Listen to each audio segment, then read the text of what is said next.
play with her, don't be dishonest. Ay, still not understanding.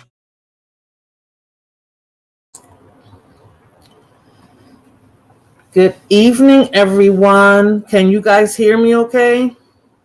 I just want to make sure before I continue talking. Thanks, Fulana. Can you guys hear me?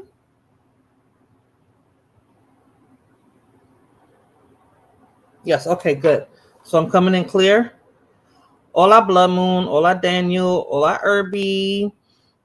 Hola, Cuban. And Daniel Berry. Thank you guys for stopping by, and please hit the like button, por favor.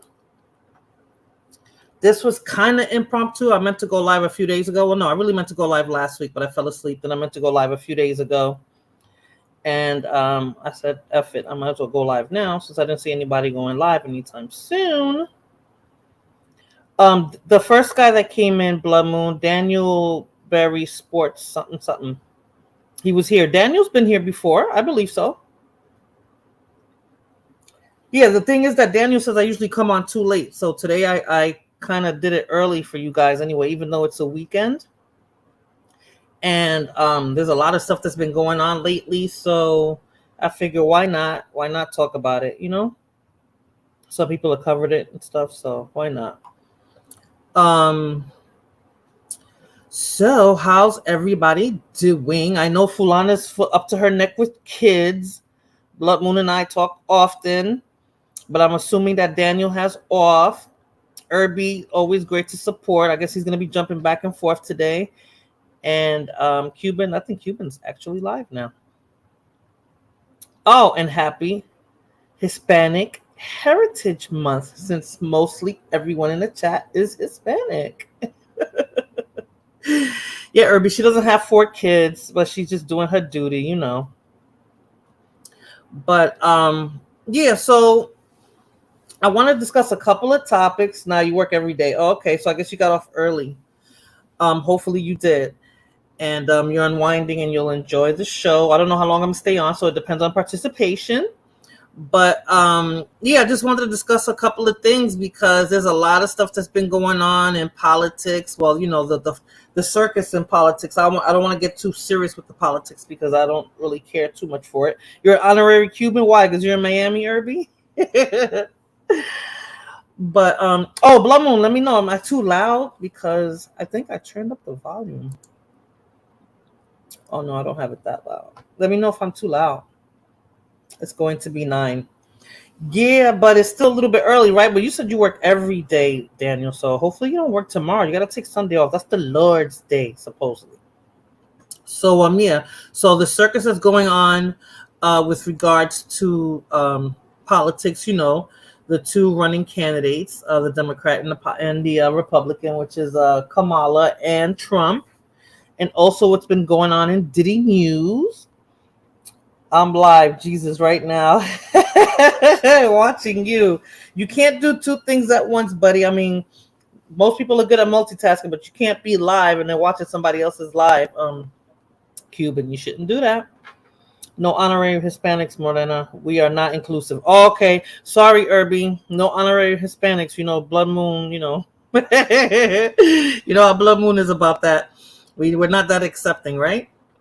But yeah, so yes, it's Hispanic Heritage Month, and you know, I haven't seen anybody really cover too much except for Cuban. I haven't seen any other channels covering everything. Every day is the Lord's Day. Okay, Daniel.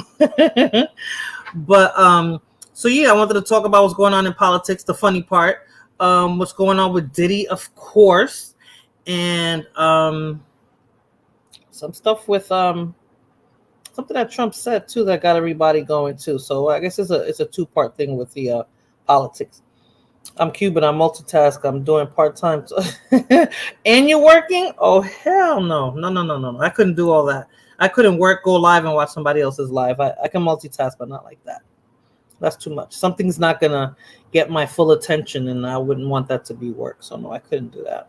But thank you so much for stopping by, Cuban. Thank you, everybody, for stopping by. So, I wanted to start off with Puffy, right?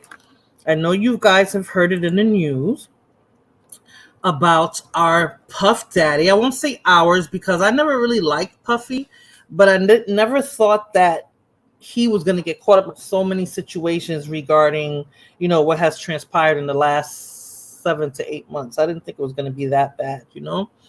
But I want to start off with what happened the last few days, and this source I got from NBCnews.com, and basically Diddy was arrested 4 days ago by federal agents in New York at the Park Hyatt Hotel on 57th Street. So he was staying in a hotel in Manhattan when all of this happened. They said he moved back, but I guess he moved back to a hotel. I don't know. I guess that's how rich people do it. I used to think Puffy was the nice one compared to Suge. That's what everybody's saying, Blood Moon, that the that the bad guy is really Puffy and it wasn't really Suge. He got the bad rap for it. Hey, Jose, how are you? Thank you so much for stopping by. Puff is out of here. He's gonna start throwing people under the bus. Yes, and I'm here for it, Daniel. That's what I want to hear. Who he's actually gonna throw under the bus. That's what I'm dying to know, because based on an artist, or she's a former artist, Jaguar Wright, basically she's been saying that Jay-Z is next. She put all that information out there about Puffy and the trafficking of people underage and stuff across state lines, and other things he was doing, and raping boys and men and stuff like that, and having all those crazy freak off parties. And also she said that Jay-Z is next. Basically she's saying that that Jay-Z's the one setting up Puffy because he wants Puffy's spot, whatever that means, but supposedly that's what it is. Notice all his buds are silent. Oh no, the buds that are always around him are silent, but I do have some people that are actually defending him, which I'm going to show you guys in a little bit. Blood Moon said he will be blank in prison even if he tries. Well, Blood Moon, they claim they got him on suicide watch. So I said, my conspiracy theory mind. I'm like, suicide watch? You're just trying to set us up. You're trying to mentally prepare us for the worst, because I don't even believe that Epstein killed himself. I believe that, that was handled so he wouldn't implicate anybody else, because supposedly that list was long and anybody's name was on that list. And Puffy supposedly has proof too. So if they're saying that he's on suicide watch, I don't think Puffy would ever want to kill himself, because Puffy being the businessman he is. Oh shoot. Puffy being the businessman that he is,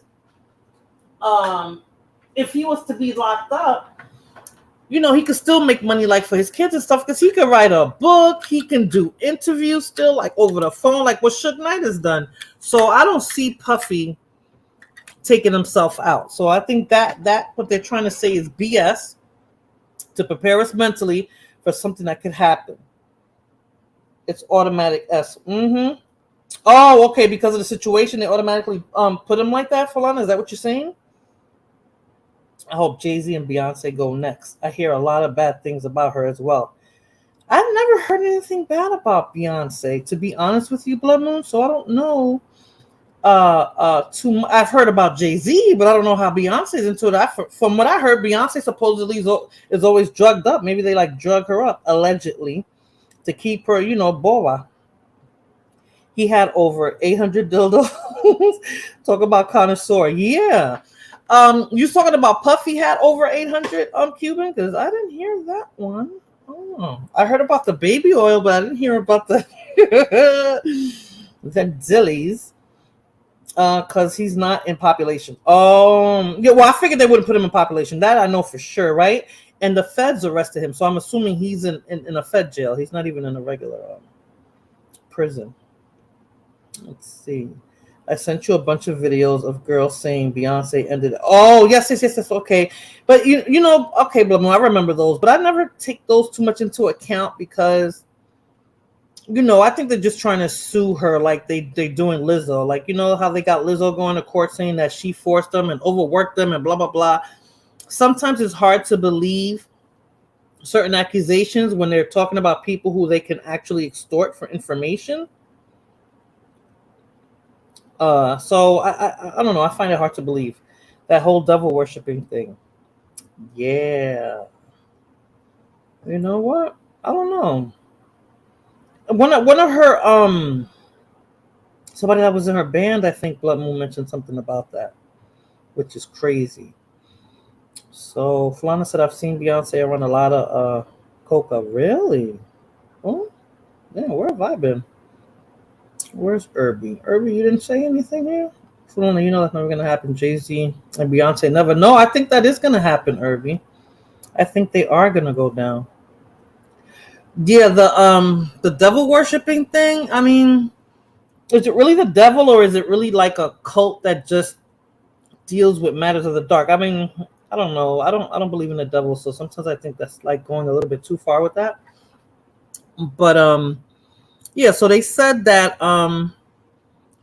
the feds picked him up at the hotel and supposedly he was caught off guard by the apprehension from the federal agents, according to a person who's familiar with the situation, who added that he had been living in the hotel for several weeks. Combs was arrested amid the wave of all the lawsuits alleging that he sexually assaulted um, and had misconduct. So I'm thinking if the feds picked him up, then they got something on him, right? Or they have enough now pursue uh, to pursue charges on him. So I don't know. You were around and you know where the same. Yes, Matt. Blood Moon, yes, them, but I never saw anybody else that we're talking about right now. That one that we know about Mary. That we know for sure, but or allegedly, Fulana. We don't even want to put ourselves into that. Allegedly, based on who she was around at the time, but you know, Cat Williams kicked it off, all about that freaky stuff. No, Daniel, actually, someone named Jaguar Wright did, and Diddy's former bodyguard, Gene Deal. They were both like telling everything. Gene Deal was a bodyguard for Puffy, and he stopped working for him. I think right around the time that Biggie got killed, and he's on his third book talking about the stuff that was going on with Puffy. He's been talked about that. Daniel, Gene Deal is the name of the former bodyguard that he was like his personal bodyguard. You know. When I say devil, I mean evil things, freaky things, not that there's an actual devil, just evil humans. Yeah, that's what I'm thinking, Blood Moon. Okay, I get it. That's what I was thinking. Too much money and power makes people do stupid shit. I don't know. It is crazy, right? Because I think after you have a certain amount of money, is like you don't know. There's nothing else. Like you're looking for the next big thing to like you get bored, like nothing gives you pleasure anymore. It's like jumping out of a plane, right? You're looking for your next rush. So once you've done all of that, it's like they start getting into the occult and then shit starts getting dark and I don't know, it's scary. Jay-Z is the last gatekeeper as right now he falls. Basically hip-hop industry crumbling. Irby, hip-hop been crumbling. What are you talking about? I told you ever since hip-hop went south and went to caca. I'm sorry, that's my opinion. And I'm sticking to it. As soon as it went south, it went to caca. Somebody was trying to say earlier, I was watching another channel and they said that as soon as Diddy started getting involved in hip hop, it went to shit. No, I don't think it went to shit. I think Puffy put it in overdrive. He came in a different angle. He came very flashy and over the top. So I don't think he did anything to take down hip hop. What I think people need to do is separate him from the actual culture. Even though he was a big part of it, I think they need to separate him from that because they're going to start trying to blame hip hop because he's in it and talk about how bad it is. If you share your money with the less fortunate like me, they will enjoy it more. Leave Southern hip hop alone. I don't count Miami as the South, Irby, even though Miami is South. I don't count it as the South. You know what I mean when I say the South. Because I did like oh man, I'm going really far back. I'm not even gonna mention it, but I didn't mind any hip hop groups in Miami. They started to bring actual street shit into the industry. I think it was always there, Daniel. I think that when hip hop became mainstream and people saw how much money they were able to make out of it, That's when it started going left. To me, that's my opinion. I think that's when it started going left. Once they saw that they could make this into a business and it's not just a bunch of people in the street, rhyming over a song or a record, sampling some records and rhyming over it and doing it at block parties and house parties, once they saw they could make some money off of it, then it started getting a little dark. Like, rock and roll had became dark too once they saw they could start making some money off of it.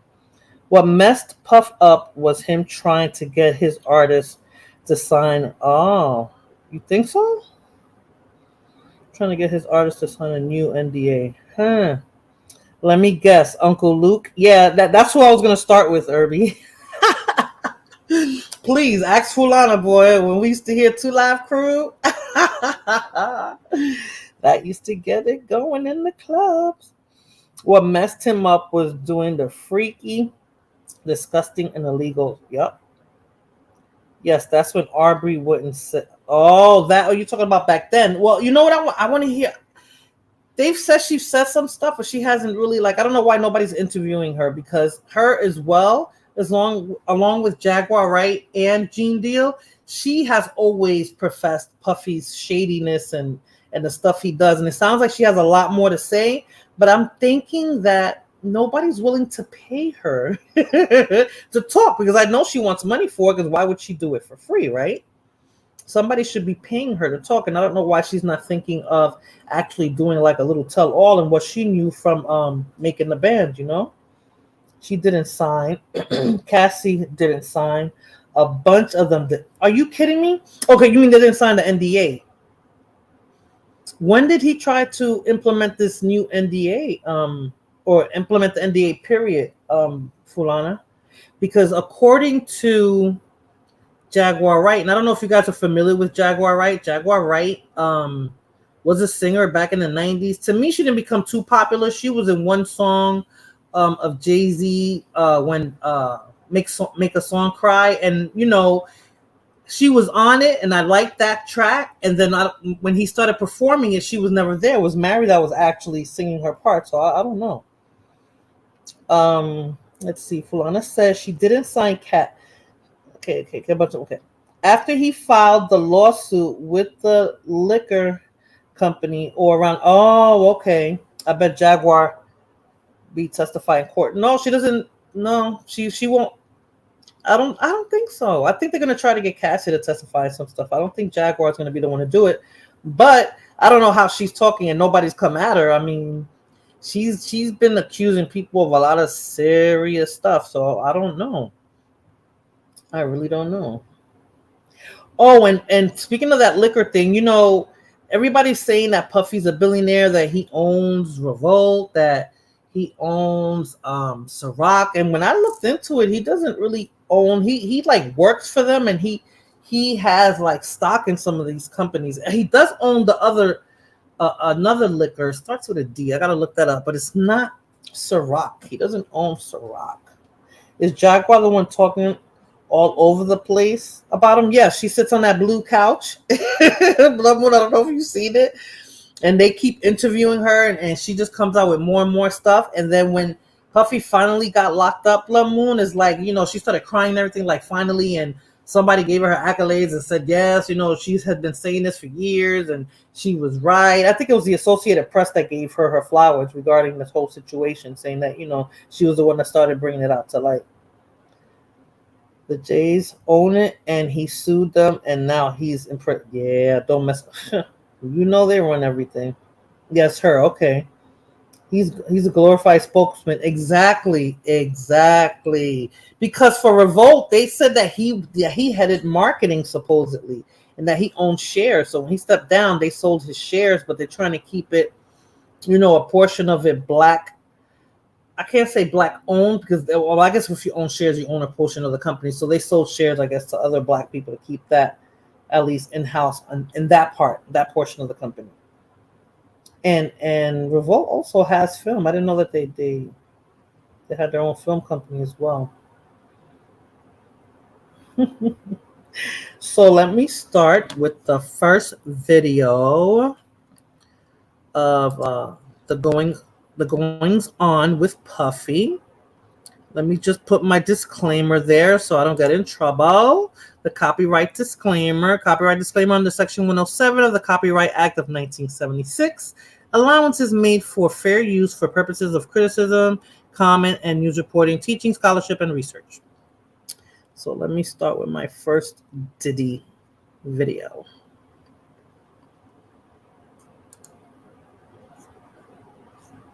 What are you pushing me for? Stop pushing me now! Just have a seat. So the federal indictment for Diddy has been unsealed, and let's talk about what's in it. Now, at this moment in time, we know that he's been charged with S-trafficking and racketeering, but let's get a little bit more into the weeds on this because this is some really damning stuff. I mean, even the first line of this indictment reads that for decades, the defendant abused, threatened, and coerced women and others around him to fulfill S desires, protect his reputation, and conceal his conduct. It also goes on to say that Diddy created this criminal enterprise whose members and associates engaged or attempted to engage in S-trafficking, forced labor, kidnapping, arson, bribery, and obstruction of justice. It also alleges that Diddy manipulated women to participate in highly orchestrated performance of S activity with male commercial S workers, and that he ensured participation from the women by obtaining and distributing party favors to them using intimidation and violence. Now, those types of events would often be referred to as freak-offs, and Diddy would direct them and he would self-gratify while they were going on. Prosecutors are also saying that Diddy hit, kicked, threw objects at, and dragged victims by their hair, causing injuries that took days or weeks to heal. Now, regarding the bi-coastal raids on his home, what they seized was freak-off supplies, including party favors, and then more than 1,000 bottles of baby oil and lubricant. Now,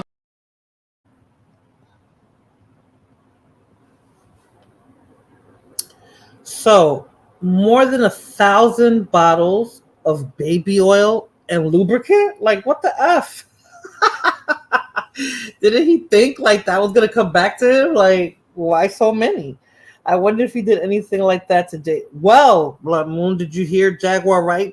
They asked Jaguar Wright who else should go down with Puffy, right? And she mentioned Jay-Z and Beyonce. She mentioned Usher. She mentioned DJ Khaled. She mentioned Rick Ross, and then she also mentioned J-Lo. Because you know what allegedly they're trying to accuse her of, Blood Moon, that when that shootout happened in that club back in the late 90s, that supposedly it was her that actually allegedly had the gun in her hand and did the shooting, supposedly. Yeah, lubricant. The girls were wrestling in tubs full of baby oil. Yeah. I don't know. Blood Moon, that's not what they're trying to allege, but you know. I mean, everything is good. They're gonna scrutinize any little thing. Like they were scrutinizing what he was saying in the video, and they were like, "Oh, you see that's what he was trying to tell us back then." And I was like, "Come on, it's not that wasn't it. That he wasn't. I don't think he was talking about it in his music. Not me personally." J-Lo was involved in freak-offs allegedly back then. I heard about J-Lo back with the Wayans brothers. What was the name of their In Living Color? When she was in Living Color, that's where she started. That's where her reputation started, and it wasn't a good one. It wasn't a very good reputation that she had back then. So I don't know. Not true. J-Lo was just using him for fame. She got out the minute he was arrested. Not her type of thing. I can't get that video, Blood Moon, but they detained her too. They're putting her in there somewhere, Blood Moon. I don't know why. Hey, IBM, what's up? Hola. Thank you for stopping by, and please hit that like button, sir. But Blood Moon, yeah, it wasn't just from Jaguar Wright that I heard that from. You know, I think, you know, J-Lo maybe she's trying to be down a little bit too much. You saw that stupid video she did, you know, getting her little ham and cheese and drinking her little orange juice or whatever the hell it was she was talking about. You know, she's trying to show how down she is for the cause. So maybe that her being down is going to be her downfall. I don't know. But she did book out of town really fast after that incident. She left him completely. Okay, but I don't believe it. If they say she's a freak and did nasty things, then I'll believe it. Let's see, Blood Moon, because I think there's going to be so much coming out of this in the next couple of months. I say by the summer of 2025, we're going to all have like our mouths hanging like, really? This is what happened? This is what happened? Unless, what's going on with Diddy is going to be a signed and sealed case. Like it's going to go really fast, like it did with the other guy who owned that island, and then you know what happened to that guy. So then maybe we'll never find out really what happened or who's implicated along with him. Jenny from the block. I don't know. She's been talking about that for a long time. You know, Fulana. Yeah. Did you get to meet her? I think that's one of the few people I never really got to meet was her. Or maybe she was too far up the totem pole at that point. I don't know. Usher has herpes, so maybe he got it from one of. You know, Blood Moon. They're saying that the STDs are running rampant in those circles. That they don't use condoms. You see how they're talking about the hundreds of thousands of lubricants and baby oil and all that? They're not talking about condoms. That should have been the first thing that they were ODing on and purchasing from having all those free calls. What happened to all the condoms? So nobody wanted to have safe, safe encounters. They all just said, let's just all jump up in there because I'm sure they weren't all tested. Nah, I haven't been in a room with her. Yeah, I saw Mark Anthony so close up, I was able to kiss that man, but no, J-Lo, nowhere. But okay. Hey, Delta One, how are you? A lot of people are going down with him. I'm here for it, Delta One. I want to see it. So I don't know. Let's see what happens. I'm hoping that they'll stretch this out and start taking people one by one so that we can start seeing everybody, going down one by one and what's their story behind everything. I don't want it to be like, what happened to the other guy. And then we don't get to find out anything because after the other guy was gone, it was like, that's it, right? We talk about it, but there's nobody being implicated in anything. Busta Rhymes was also involved. He may be next. Yeah, but he's still a rapper. He might, if he gets caught up in it, he'll probably do time. But I want to hear the big people like Jay-Z, like Beyonce, other people who were in those parties. I mean, he didn't just have people of color there. There were minorities in there too, and I want to hear what's going on with that. That's what I want to hear. Hell, they were even talking about TD Jakes. They keep throwing TD Jakes around. I don't know if you guys are familiar with that. He's a pastor and minister, a big one. So he was always at Diddy's parties. I always thought Diddy wanted to be Black Hugh Hefner. Yeah. Irby, he lives not too far from Hugh Hefner's home, and supposedly there's a tunnel that leads from Hugh Hefner's old house to Puffy's house, or vice versa, something like that. I have TD Jake books. Really, Bro Moon? Burn them. Burn those books. Ese hombre es un mari. Delta One says, I think there's a lot of big names caught up in these parties. That's what I'm thinking, and that's why I'm thinking that they got to him to lock him up, to shut him up, because he could probably bring a lot of people down. A lot of people were at these parties. Yeah, but the books is a great read. Really? Never thought to buy his books. So okay, so I'm going on. Somebody's making fun of Diddy now. This is gonna be like a funny video. Hola, Roychas, how are you? And thank you so much for stopping by, Roychas. Thank you. I'm so glad to see you guys. So I got another video. Let me play the video. This guy is kind of just making a parody of what's going on with him. Yeah, see, Roy Chest came one time when I was talking about those bodybuilding girls, and he got a little bit frustrated because I wasn't showing any videos about them girls. But hold on, I have another video. I have several, but I'm gonna talk about each one as we go. So this is just somebody making fun of Diddy. Diddy has been arrested. Let me say it again. Diddy has been arrested. We all seen this coming, but people just didn't want to believe it. The FBI have officially arrested Diddy in connection to all his diddling and all the allegations that have come up against him from multiple victims. If you guys remember, they stated that when his house was raided, the police got some evidence that was very, very interesting. A lot of people thought that this was just to scare him, but in fact, they did find enough evidence to officially charge him and lock him up. His lawyer stated that we are disappointed with the decision to pursue what we believe is unjust prosecution of Mr. Combs by the U.S. Attorney's Office. Sean Diddy Combs is a music icon, self-made entrepreneur. Oh, he was uplifting the community, all right. You see what he did to Meek Mill. Some people are saying free Diddy at the moment. I'm not going to say that. What do you guys think about this whole situation? Do you guys think that this is wrong, or you guys? So, okay, so he didn't. I thought he was gonna put more humor to it, but apparently he didn't. But yeah, he was talking about Meek Mills. Meek Mills is very quiet. We haven't heard from him since those Take That videos. So I wonder what's going on in Meek Mill's head. And also, nobody's talking about Nicki Minaj, because I believe Nicki Minaj and her husband, I don't know, there's something going on in that little circle. So let's see. And I don't know if you guys know, because of course with Justin Bieber too, but I think Justin Bieber just have a baby?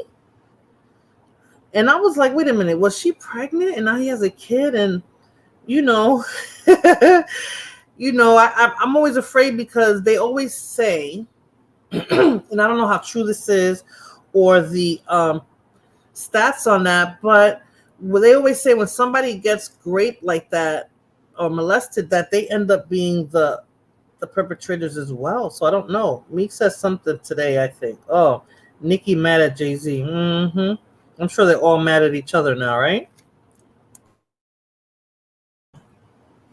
Why are they pushing the 1,000 bottle? I don't know, Roy Chess, but what I was saying, Roy Chess, let's say that's true. The 1,000 bottles, I think it's 100,000, not even 1,000. I think it's 100,000. But what about condoms, Roy Chess? All these people are having unprotected sex. I mean, that's scary, because think about it. You know, I came from the time when I was younger, growing up, you know, before I became sexually active, where AIDS was hitting big, and that was a big deal, and they were talking about it in school and all that, and how people had to protect themselves. And most of these people that I know the names of, they were around back then too, and we were all young and we were in school, and they were talking about protecting ourselves and stuff. So you mean to tell me that once you have money, you just forget that you should be protecting yourself because somebody could have a disease and spread it amongst the whole circle? Like, nobody's thinking about that? Because that's the scary part. Yes, they have a baby. Okay. Justin is married. So he is married to her? The what's his name? The actor's daughter? He is married to her? Condoms either in the trash or that night. Yeah, and how? I don't know. They were HIV testing in there as well. You think so? Because they were saying that there's a lot of STDs going on at those freak off parties. Like that's what Jaguar Wright said. Now I keep mentioning her name because sometimes I listen to her to see what she's talking about. I'm not saying I don't believe her, but most of the stuff that she has said is true.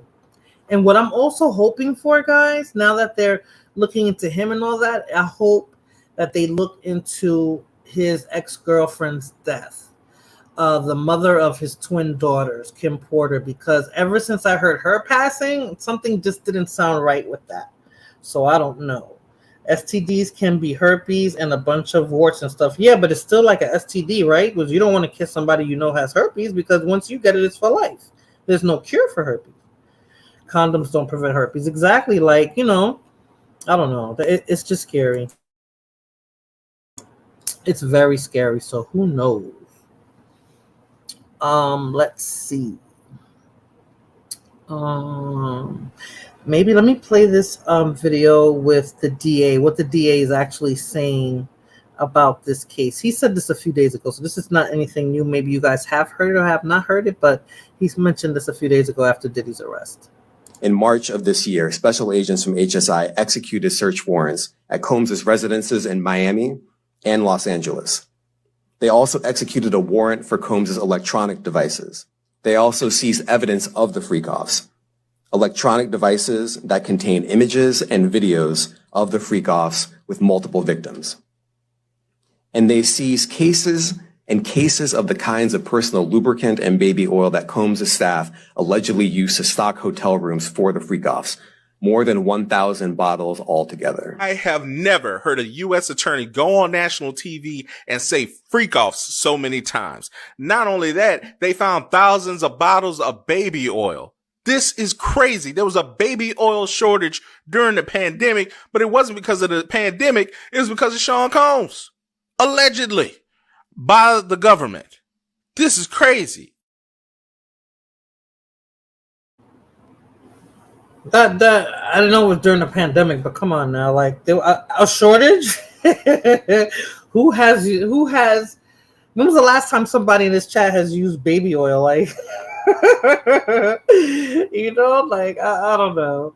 If there was a shortage, I would have never known. I know when this went down, the only thing there was a shortage of was freaking toilet paper and water. And I swear I was like, why? Why is there a shortage of toilet paper? Why do people go for toilet paper? And it's like they made me fall for the BS, and I started buying toilet. I was looking for toilet paper everywhere, dollar stores. I mean, like no lie, it took me like almost a year and a half to get rid of all the toilet paper I bought. The first 3 months of the pandemic. But then I might have to help her out with that problem. Dan, you've been getting a little freaky there with Blood Moon. Let me find out, Blood Moon. Is there something you need to tell me? Oh man, it keeps the hair silky. What keeps the hair silky, Roy Chess? Oh, the baby oil? But that's old, right? That's like the 80s when we used to use baby oil, to keep the curls popping and all that other crap. Or the people that tan, because I really wasn't trying to tan, would throw a whole shitload of baby oil on. Shakura786, hey, how are you? People are about to find out the truth about their favorite entertainers. Shakura, I'm here for it. I want to hear about it.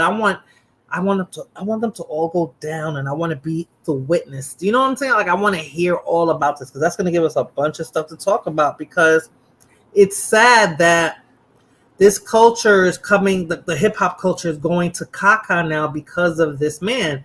They're trying to say do not associate him with hip-hop, but he's such a big part of it that they're gonna put the two together. It's almost like we're gonna start. Well, I guess we are gonna start feeling like that now, right? It's like R. Kelly songs. Like, you feel guilty being around somebody playing your R. Kelly songs. Like, they don't even let you enjoy it without giving you the side eye. Like, oh, I don't listen to him. I'm not gonna play his videos and do this and do that. I'm like, really? Because, excuse me, his catalog is huge. It's huge, and he has very good music. No P. Diddy freaky. F that. For real, so no baby oil? Baby oil was the best to burn in the sun. Now I regret it. Man. Blood Moon, yo también soy un viejo. So we're both not in need of sex. My God, Blood Moon. Diddy, Russell Simmons. Well, Russell Simmons, Irby, is in Bangladesh. Wherever he's at, he can't get extradited. So he made sure he covered all his bases. Jay-Z, you know what I was surprised about? Hold on one second. I was surprised with Jay-Z. Like, I always saw him as, like, I don't know how to put it, but I was surprised with Jay-Z. I thought it was really Puffy doing all the sinister stuff. And I didn't know. I thought Jay-Z maybe, like, I know they said that he, I don't know. Well, not that I put, maybe I could put Jay-Z in there, but not as severe as Puffy. But I didn't know about him and Rihanna. Like, that I just started finding out a few weeks ago. No, I heard about a few months ago how the guy who was representing her brought her to Jay-Z, and how, all of that went down. So that was crazy. Russell Simmons left the country already. Yeah, he been left. He knew that for sure. Blood Moon, burned in the sun. You are now black. Russell Simmons can be ended by pain. Yeah, that's true. That's true. But I don't know. It depends on what they know and what they plan on doing, And who else was big on that? I mean, okay, so there was the other dude from the Bronx, from the Zulu Nation. Like, he was accused, but he wasn't accused of any people that we know, like Puffy with Justin and Usher, and the list goes on and on and on. Russell was smart, left the country to evade any prosecution. Exactly. So I don't know how that's gonna go down. Dang, everyone is jumping ship now. TD Snakes is also doing some serious prank. Yes, he sure is. I know he is nervous. And I know Puffy was too, because I'm like, up to the, because they said that he knew he was gonna get arrested. That's why he went to Manhattan. But it's like, how do you, after they raided his house, like, how do you continue to go on and party? I mean, me, I'd be depressed the whole time. I'd be like, hold up somewhere, like, I'm not gonna go out, I don't want to talk to the press, I'm not gonna work, I'm not gonna do nothing. He had enough money to just like stay away from everybody. That's what I would have done, but no, he was out there partying. So I don't get it. Fulana joined the panel. That's right, I haven't even dropped the link. I haven't dropped the link. Anybody wants to join the panel? Hold on. I was telling Fulana that earlier, that I guess I'm getting used to talking and you guys are engaging, so I forget to drop the link. Hold on. Hey, Bronze Bird. This is the first time I see you here. How are you? Well, I think I'm sub to you too, Bronze Bird. Hold on a second. Let me drop that link.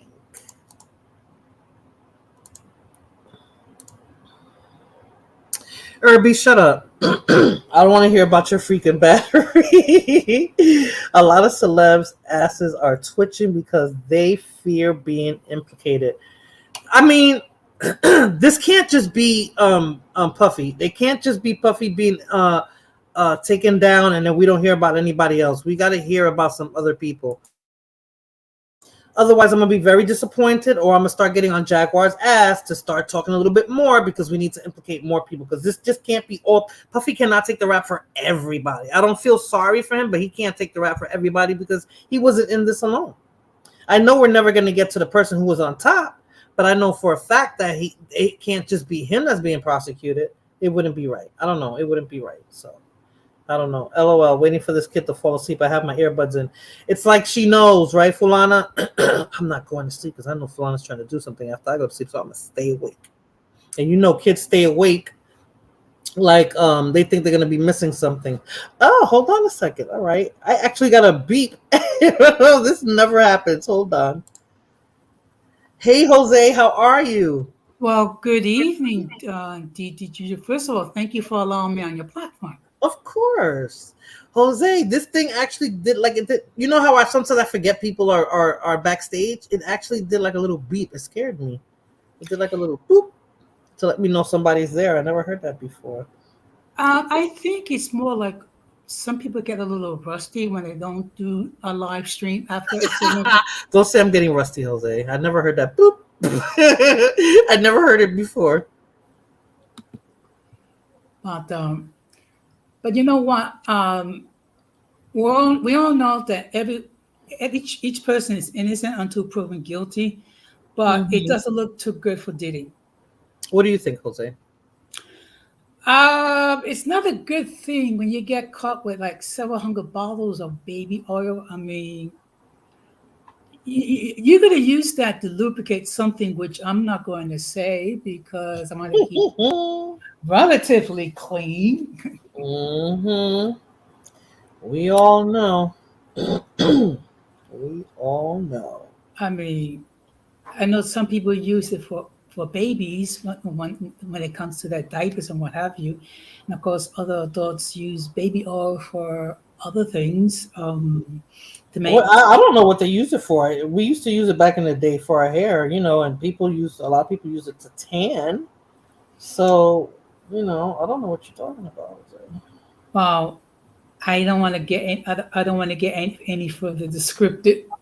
Okay, not too descriptive. Okay, so baby oil is not a crime. You can use it for ashiness or wrestling.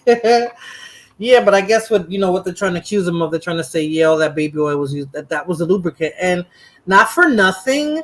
I thought that baby oil is something that people who are in the life that need lubrication did not use. I thought they used something else that they sell in the stores, and I think you don't have to be in the life to use it. But I thought that was how it became popular. It starts with a K and it ends with a Y. Yeah, I'm sure. I'm sure that other loops and things of that nature that people use in order to make things easier to slide down, so to speak. Mm-hmm. That is crazy. You have tubes. Lubes, I'm telling you, it's crazy. Having large homes comes with large doors and large shit.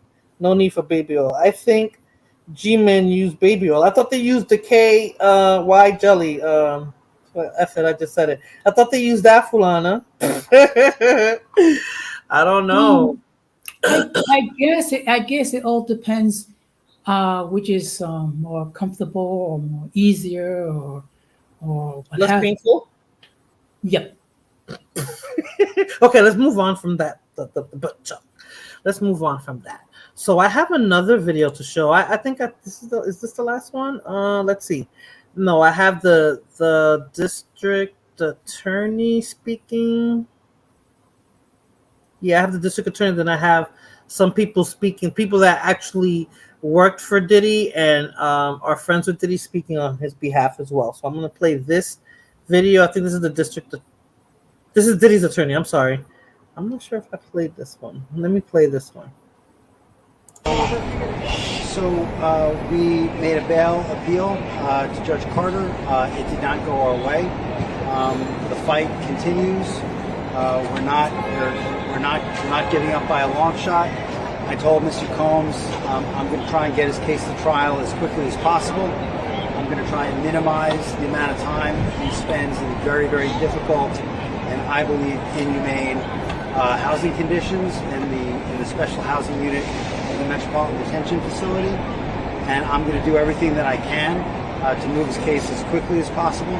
I understand that the government has a great amount of electronic devices that they have to download and provide to me, but everything's on the government's timetable, nothing's on the defendant's timetable, and they're going to have to accommodate me and him and give us a quick trial, and I'm going to be pushing for that. He's ready, he's focused. He has been ready to defend this case since he first found out about this case. Nothing has changed from his perspective. I obviously would much prefer to fight this case with him out of jail, and we are going to try to bring that about through additional legal process. But wherever he is, his resolve is the same. He believes he's innocent. I believe he's innocent, and we're going to fight this case with all of our might until we don't have to fight any longer. I'm not really going to take any questions, but at this point, we are moving forward. We're preparing for trial as we speak, and we are considering our next steps and appealing the court's ruling to me today. All right. Thank you all very much. I really appreciate it. Now this was on Monday, I believe, Monday or Tuesday, when and he's been denied bail several times. I think the amount went as he offered as much as $70 million, and the judge refused to allow bail. Isn't that crazy, Jose? But one of the things that it is alleged, and let me say the word alleged, is witness tampering. Okay. So this might be the court's way of making sure that he doesn't allegedly do anything unkosher when it comes to witnesses. I would not want to be in his shoes, because when you are in jail, particularly regarding this type of offense, we all know that the other inmates do not look kindly on people who are alleged to be involved with this type of criminal activity, which is, I guess, kind of explains the reason why he's in suicide watch. I think they might be concerned that he might crack under pressure and try to delete himself. Well, I know they think he's a flight risk. Before he got locked up, they said that he called people over and hundreds of times. He was calling people. So I guess to try to get, character witnesses or somebody to be on his side, to side with him, right? So 70, the fact that they're denying bail, they're really trying to send us a message saying that, we're not playing. We don't even want him to be out of jail. Like normally somebody would get bail, right? I mean, Um, he's not accused of killing anybody. I'm no. not saying what he's being accused of is any better, but he's not accused of killing anybody. So it's not like you're letting out a murderer, you know?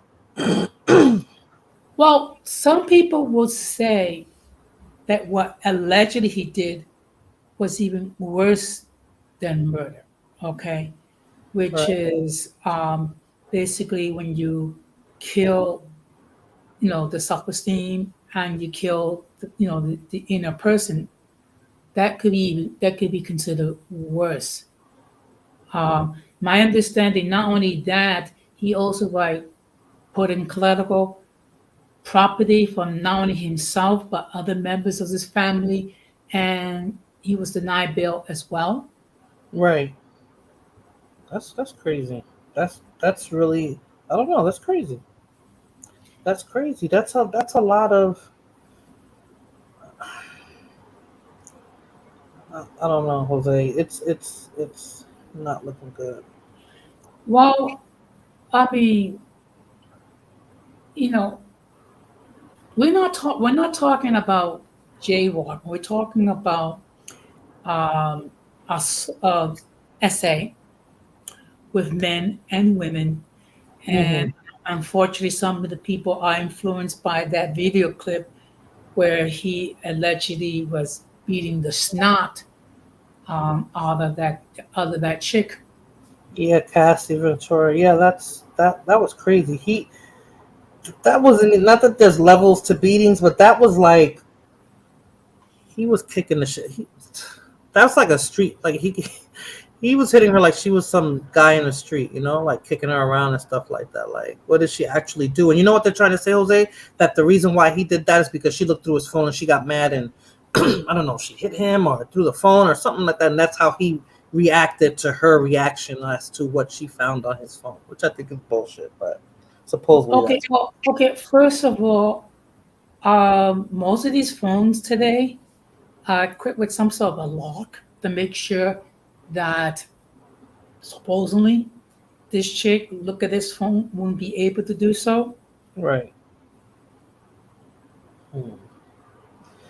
Blood Moon wants me to show the video. I can't show the video of him beating her up.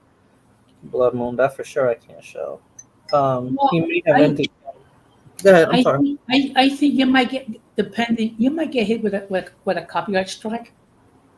Yeah, that's why I don't want to show it. I did a short on that, and I didn't even, I showed the video up until the point that he actually put his hands on her. So I implied it, but not, I didn't show it. So I don't have that video right now to show. Yeah. But I do have a short on my channel about that. But yeah, beating Cassie Nay, I can't show that. She didn't say show the video. What she said? She did say that. Blood Moon said allegedly there's a video. Oh, yeah. He may have ended Kim. Blood Moon, I think that's what happened, and they wanted. I think the family, somebody wants to exhume the body so that they can show that. So hopefully, I don't know why I might keep losing the screen. How is it all over the world now? How is what all over the world now? They are going to get him on some of those many charges. Guns is enough. No, let me read the charges off to you. These are the possible charges that he can actually um, get locked up for. One moment. Oh, I took down the Mhm. possible charges here, and they said that they can get him for one, racketeering, which is life in prison. Two, the sex trafficking, which a maximum life in prison, which he can get maximum life in prison and a minimum of 15 years. Or three, transportation for prostitution, which is a maximum of 10 years in prison. So if they hit him with everything, he's never getting out. And that's what Delta One said, that he's never getting out. So let's see. I don't know. I don't know. She didn't say show the video. She said there is video. Okay, but Falala, I finally got it. She is saying it's not allegedly. Yes. Right, LOL. I said it's not allegedly since we watched the video. Yes. Thank you for the Cash App, E. Thank you so much. But yeah, I have now. some videos on people speaking on Puffy's behalf, positive and negative. The negative one actually surprised me because this person never spoke negatively about him, even though the results of having that relationship, doing business with Puffy, really screwed him up. Kim Porter death was natural causes. He was even with her. What would be the motive? No, they said that she supposedly was just had like a cold and it went from something else, and they found blood. Irby, there's a lot behind that one. Look, he definitely getting time unless a very powerful person is on that list that can't stop it. No, I don't think they want to stop it, Fulana. So he's where he's at because they're trying to take him down. All the charges will not stick. Come on, he will get less than 20 years. You think so? I don't think so. Oh, Cash App, play my song. I don't know about the songs now. That's Fighter, Blood Moon. I don't know how to do all that. I don't know how to play the songs now. But okay, I'm gonna play the first video of somebody speaking on Puffy. I'm about to go to the next topic, Blood Moon, because I saw your comment on that. I just got a couple of more videos on this, and then I'm gonna move on to the next topic. When I was a 18-year-old kid, just wanting to do nothing other than make my mother proud and make Belize proud and do what all of us want to do, be recognized for our talent and take over the world. I was defending him, and he turned around and called witnesses to testify against me, and he contributed. He pretty much sent me to prison. So that is the context by which you must always describe that relationship. Yes, I forgave, I moved on, but let us not pretend as if I was in Miami for Thanksgiving and Christmas. Well, I saw and you that spent a birthday with him once. I saw a birthday cake. I went again to do a charity event for impoverished youth in London. So let us not lose sight of what the cold hard facts are. This was not someone who I vacationed with and who he and I enjoyed this great intimate relationship of brotherhood. This is someone who destroyed my life and who I forgave and who I moved on, and for the better interest of Belize, because he was in a position at that time to give scholarships and to maybe invest. I would not deny attempting to bring the investment to Belize and to bring the contributions to education to Belize, but don't distort it as if he and I were bombali. This is someone that destroyed my life, but do I take any joy or any satisfaction with what he is going through? Absolutely not. I am different than maybe other people. No one needs to fail for me to succeed. No one needs to suffer for me. At the height of your professional relationship, or thereafter through the reconciliation, when he was an instrumental part of promoting you through Revolt Media, were you aware of these freak-off events, and were you aware of them? Did you have any participation in them? Oh my goodness, Jules Vasquez. Jules Vasquez. Were you aware of them? Jules Vasquez. Were you aware of the freak-offs? Sir, I had nothing to do with Sean Combs' personal life, no interaction. That level, everything was strictly on a professional level.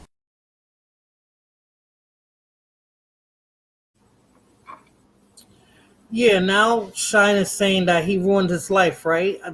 Tim, this is the first time I ever heard him blame Puffy for how his life turned out. I never heard him say he blamed him for anything, but now he's actually saying it, so he must know that he's really going down, and he's not afraid to speak on it, which is crazy. So I don't know. I don't know. And then he said, yeah, he ruined his life, and he had nothing to do with the freak-offs, but he tolerated him afterwards because Puffy supposedly was going to be able to, do some stuff in Belize with regards to funding some stuff for kids, in need over there in schools and stuff like that. So I guess he was going to be a philanthropist in Belize. And even though even what was going on in Belize too, I think Shine caught some flack from dealing with Puffy and trying to accept money from Puffy too, because I think Puffy was trying to go to Belize as well, and he was using Shine for it, or he was trying to expand his business, so to speak, in Belize as well. So I'm not sure. What do you think about that, Jose? You know what? It's unusual for a person like this individual who stated that P Diddy allegedly ruined this person's life. Are you familiar with Shine? He's a rapper. Well, he was a rapper. Okay, and that he doesn't feel any way. He doesn't feel any reprisal. Or doesn't want any reprisal.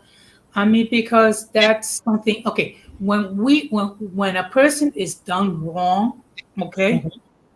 I mean, the reality is, they are going to get a little bit of a satisfaction knowing that this person received karma or received the consequences of their actions. So I just find it kind of odd. Okay, so let me give you a backstory, and I guess you're not familiar with Shine. So Shine used to be a rapper in the 90s, I believe it was, or maybe the early 2000s. He's from Belize. He's born in Belize, from Brooklyn, and he signed on to Bad Boy. That's Puffy's record label at the time. And they were in a club, and some altercation happened, and a woman got shot in the face, and some other people got shot, and they blamed him for it. The gentleman you just heard speaking, and he was young at the time. I don't even think he was 25 yet. He took the fall supposedly for Puffy, and he did, like, I don't know, maybe 15 years. He got out and then he got deported. So you saw him talking from Belize, and then he ran for government in Belize, and he got the position there. I don't know what they call it, prime minister. I don't know what they call it in Belize, but he's in the government there now, or he's running for the government now. So he's saying in this video that now he blames Puffy for him taking time, like, because he took the fall, he took the rap for everything that happened, when it was really Puffy and supposedly J-Lo. Now he's never said that before, Jose, until now. That's why I question why the sincerity of what he's saying, because he never spoke on that before. He never blamed Puffy on that before. Everybody in the public, and I'm sure behind the scenes, blamed Puffy, but him, the one that actually went down and did the time. The one that's life was ruined, because his life was ruined.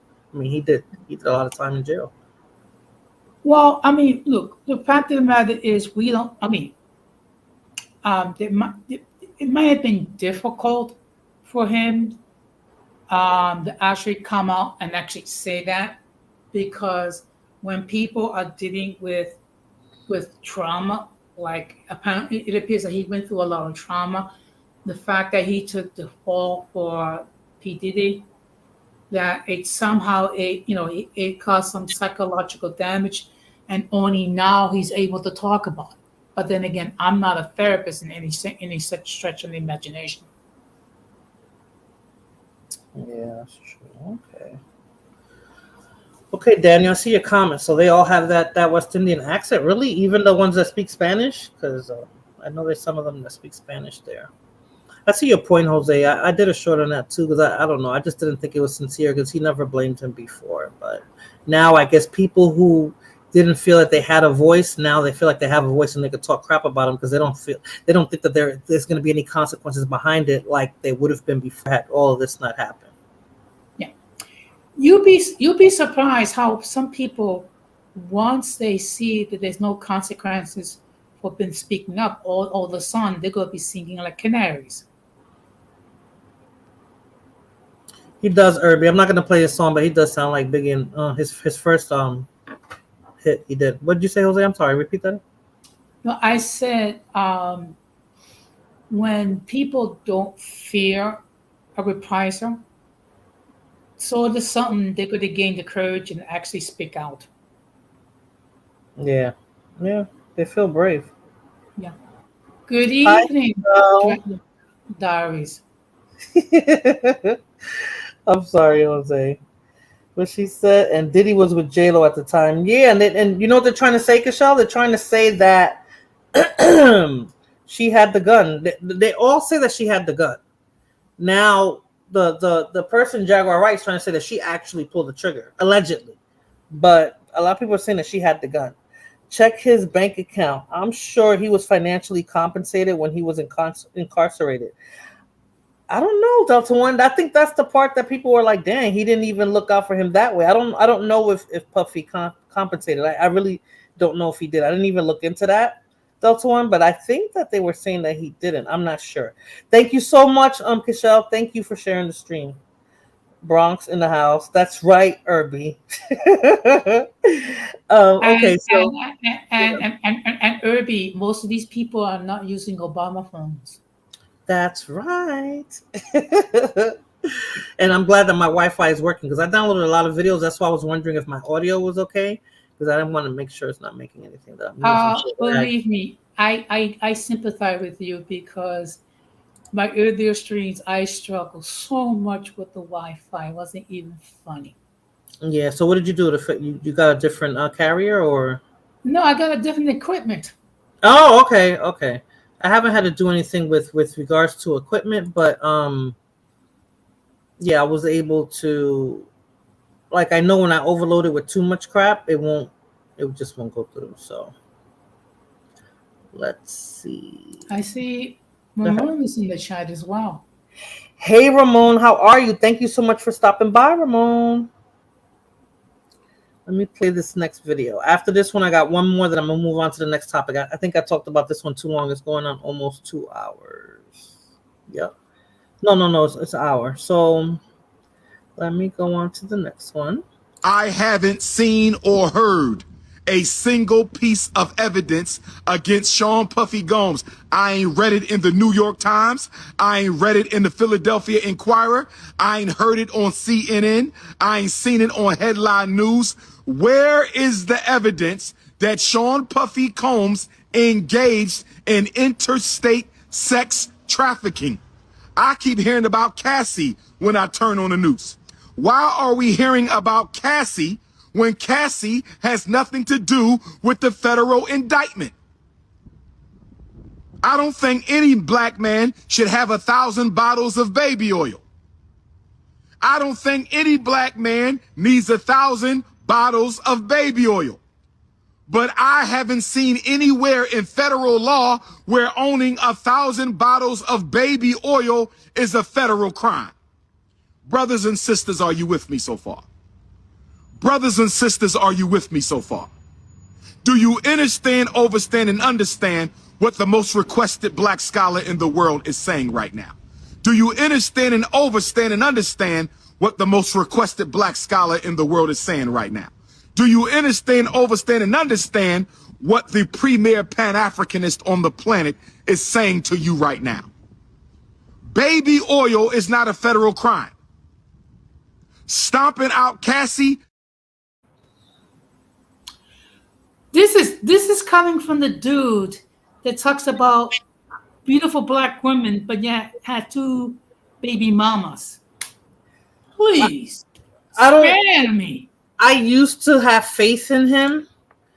I no longer do because that school that he supposedly was going to build has never come to pass. So he's full of shit. You know, he's full of shit. Let me put it this way. Mm-hmm. It's more of a likelihood that I have a full head of hair than he's going to develop his so-called school. Right. Okay. Now, as far as the 1,000 bottles of baby oil, I mean, no man should have that much baby oil. Okay. Unless you're talking about diapering 1,000 babies and whatnot, which I don't think that's going to happen. But I mean, again, he is innocent until proven guilty. So, but like I said before, considering the fact it is alleged that he did the things that he did, it does not look good for him. I think he's BSing. He's sitting in front of his abandoned building that he calls a school. Yes, I mean, well, I think it's going on 20 years that he's been taking donations and all that stuff for the school, and he always comes up with excuse after excuse after excuse. I mean, it's he's kind an of like, adult man. it's kind of like listening to Trump talking about building the wall again, and Mexico is going to pay for it. Right. I don't know. I'm disappointed. Like, you know, they every time they have somebody who comes out and speaks out for black people, they just end up being a disappointment, right? Umar, what's the other one? The FBA dude. I mean, Tariq Nasheed. Yeah, and there's another one. It's like it's just sad. Like, Okay, in all fairness, there are other representatives of the African American community. There are responsible people. Unfortunately, what happened is we hear more from Dr. Umar Johnson and Tariq Nasheed. yeah, that's what I mean. They get the most airplay, so that's who I know about. If there's somebody else who's doing it behind the scenes, I haven't heard of that person. I guess because the negativity is what's coming up to the top, you know. Yep. And again, excuse me, but for him to talk, I mean, you know, talking about the supreme knowledge leader of the African American community, the Pan African community, please spare me. Right.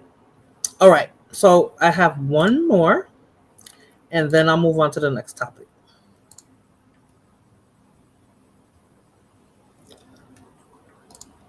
I need y'all to help me. We all heard about Puffy, and I see a lot of people, yay, yay, yay. I'm confused. The Cassie thing, I understand. I think you should definitely lock this nigga up. Put hands on the young lady. But I don't understand the other shit. Can y'all help me? When has being nasty been a federal crime?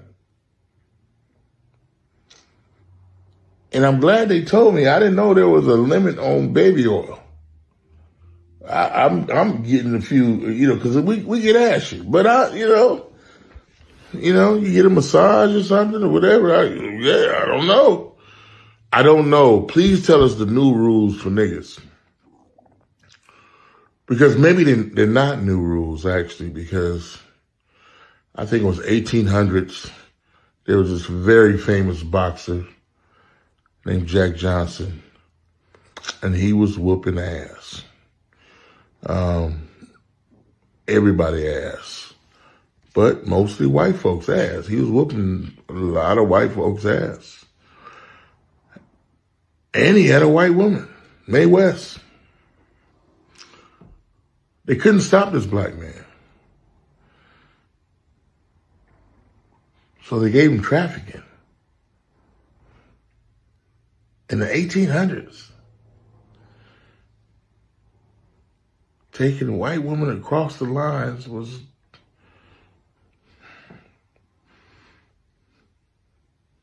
if he didn't do that, he wouldn't have stopped. Box. I thought I told you that we won't. Make it make sense. We need to know the new rules. You can't take anybody on vacation. You can't take anybody to Vegas. Damn sure don't bring them to Atlanta. I need y'all to help me because I don't know the new rules. Please tell me what was illegal. Like he don't know. Jose, did I take you out? Hold on. Hold on. My bad, Jose. No, it's okay. Okay, first of all, people may not want my opinion, but I'm going to give it anyway. Okay, first of all, I think we're all getting too much hung up on the 1,000 bottles of baby oil. Okay? Right? That's like the least of his problems. Okay. Yep. I mean, on other circumstances, there will be some quirky thing. Okay. The fact of the matter is, this person is accused of SA. This person was accused of prostitution. This person was accused of taking people across state lines to do other illegal things. But to get hung up on the 1,000 bottles of baby oil, okay. And as far as the new rules, I mean, first of all, we gotta keep it honest. I mean, is he referring to dating or he just referring to whatever? Yeah. Okay. He needs to clarify what does it mean by that. But people should be focusing on the 1,000 bottles of baby oil, which is kind of like a slippery slope, so to speak. Mm-hmm. Focus on the things that he's actually accused of. Hold on. Aleem always gets this backwards. Aleem, I was telling you about Bob Marley's wife. I never mentioned Faison Love. I don't know why you get stuff backwards, Aleem. Yeah, I think so. Descendants on Blood Moon, because a lot of them are in Santiago. But yeah, Jose, I think the focus is wrong. I mean, but they always do that. I don't know if they're doing that for the public to throw us off. I don't know why they want us to focus on that, but yeah. Sometimes they don't want people to think about the facts. Okay. Yeah. And this is and people have done other things like there's been so much talk about supposedly the Haitian eating cats and dogs in Springfield, Ohio, and what have you, even though it's been proven that's a hoax. Yeah. Hold on. But today, not too many people use common sense, or as I like to call it, uncommon sense. You're right. All right, let me ignore that for a minute. Okay, so I got one more video. I found it funny, and then I'm going to talk about the next topic. Okay. And thank you for joining the panel, Jose. Thank you so much. Well, thank you for having me. I appreciate your company. Okay, no problem. Real quick. Fair use, fair use. So it truly is about the Benjamin, as we see. Oh, yes, he's glittering. It truly is about the Benjamin. Yeah. Well, now, when we come back, we're going to talk more with Puffy, and if you want to hang out, more than welcome to stick around, my brother. All right? We'll be right back with more right after this. See, Puffy was getting a little bit too familiar with him. Could it be maybe at the time he was bi? Who, Puffy or Mike Tyson? Either one of them. What happened? Either one of them. Okay. Well, I think no, I'm not even going to say it because I'm not sure. So I'm not sure on Mike Tyson. I'm not going to go there. I'm not sure. I think there was rumor, so I don't know if it's true. I'm not sure. So once I get some information on that, maybe I'll speak on it at another time. But now that we can throw this with the Diddy away, now I want to discuss former President Donald Trump, that he amplified false rumors that Haitian migrants in Ohio were abducting and eating pets. He repeated this during the televised debate in a type of inflammatory way, and he was pushing, anti-immigrant rhetoric. And they said that he's been promoting this throughout all of his campaigns. And it seems here that the authorities said there is no evidence that Haitian migrants in Springfield, Ohio, are doing that. But during the debate with the Vice President Kamala Harris, Trump specifically mentioned Springfield, Ohio, the town at the center of all these claims. Hold on a second. And I got this from my source for this is the Associated Press. Mm-hmm. So let me show a portion of, let me show this video first, and then I'm going to show a portion of that debate.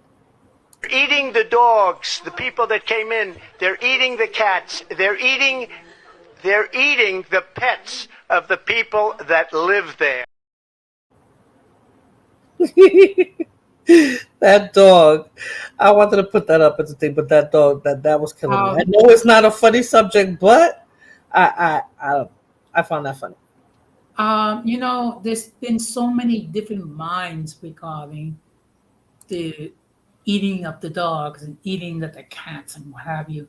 I mean, if it wasn't for the fact that Springfield plays bomb threats, it would be funny. Okay. Mhm.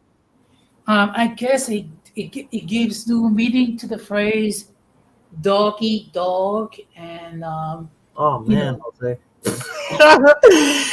I think it's like the baby oil, right? This was a debate, and he's talking about Haitians eating dogs. yeah, but okay. Now, this is something that I've mentioned numerous times. Okay. People have talked about Joe Biden's um, cognitive decline, which is obvious to everyone to see. But yet, when I talk about Donald Trump's cognitive decline, people look at me like I have three heads. And it's like, look, don't take my word for it. Compare Donald Trump at 2015 and Donald Trump today. It's clear to everybody else. Look, the guy is 78 years old. As you get older, okay, many things happen. Your mind starts to go. Your body starts to go. It takes you more time to recover from illnesses or things of that nature. And Donald Trump is not exactly in the best physical shape he's in. I mean, the scary part, he's basically weighs about as much as I do. The only difference is he's taller. Okay. And we're talking about if he gets elected president, we're going to give him access to the nuclear codes. Hmm. Jose, but you say compare him now to before. He still uses the same sarcasm. In his health, I don't see that mental decline like we're witnessing or have witnessed with Biden. Like Biden, to me, that hasn't been put out there, but to me, it appears that he's well into dementia or Alzheimer's. Um, and those diseases that could happen like almost overnight, right? There's a gradual process for him, and they can play it off. But I think Trump, to me, he's his usual sarcastic self. Like he always does dumb stuff, like or he says, you know, things he Well, shouldn't be saying. Like that thing with the dogs. Like, hello, you always talk about fake news, and you didn't verify the the issue of the dogs in Springfield, Ohio. but when questioned regarding about replacing the Affordable Care Act, he said he had a concept. Mm. Okay.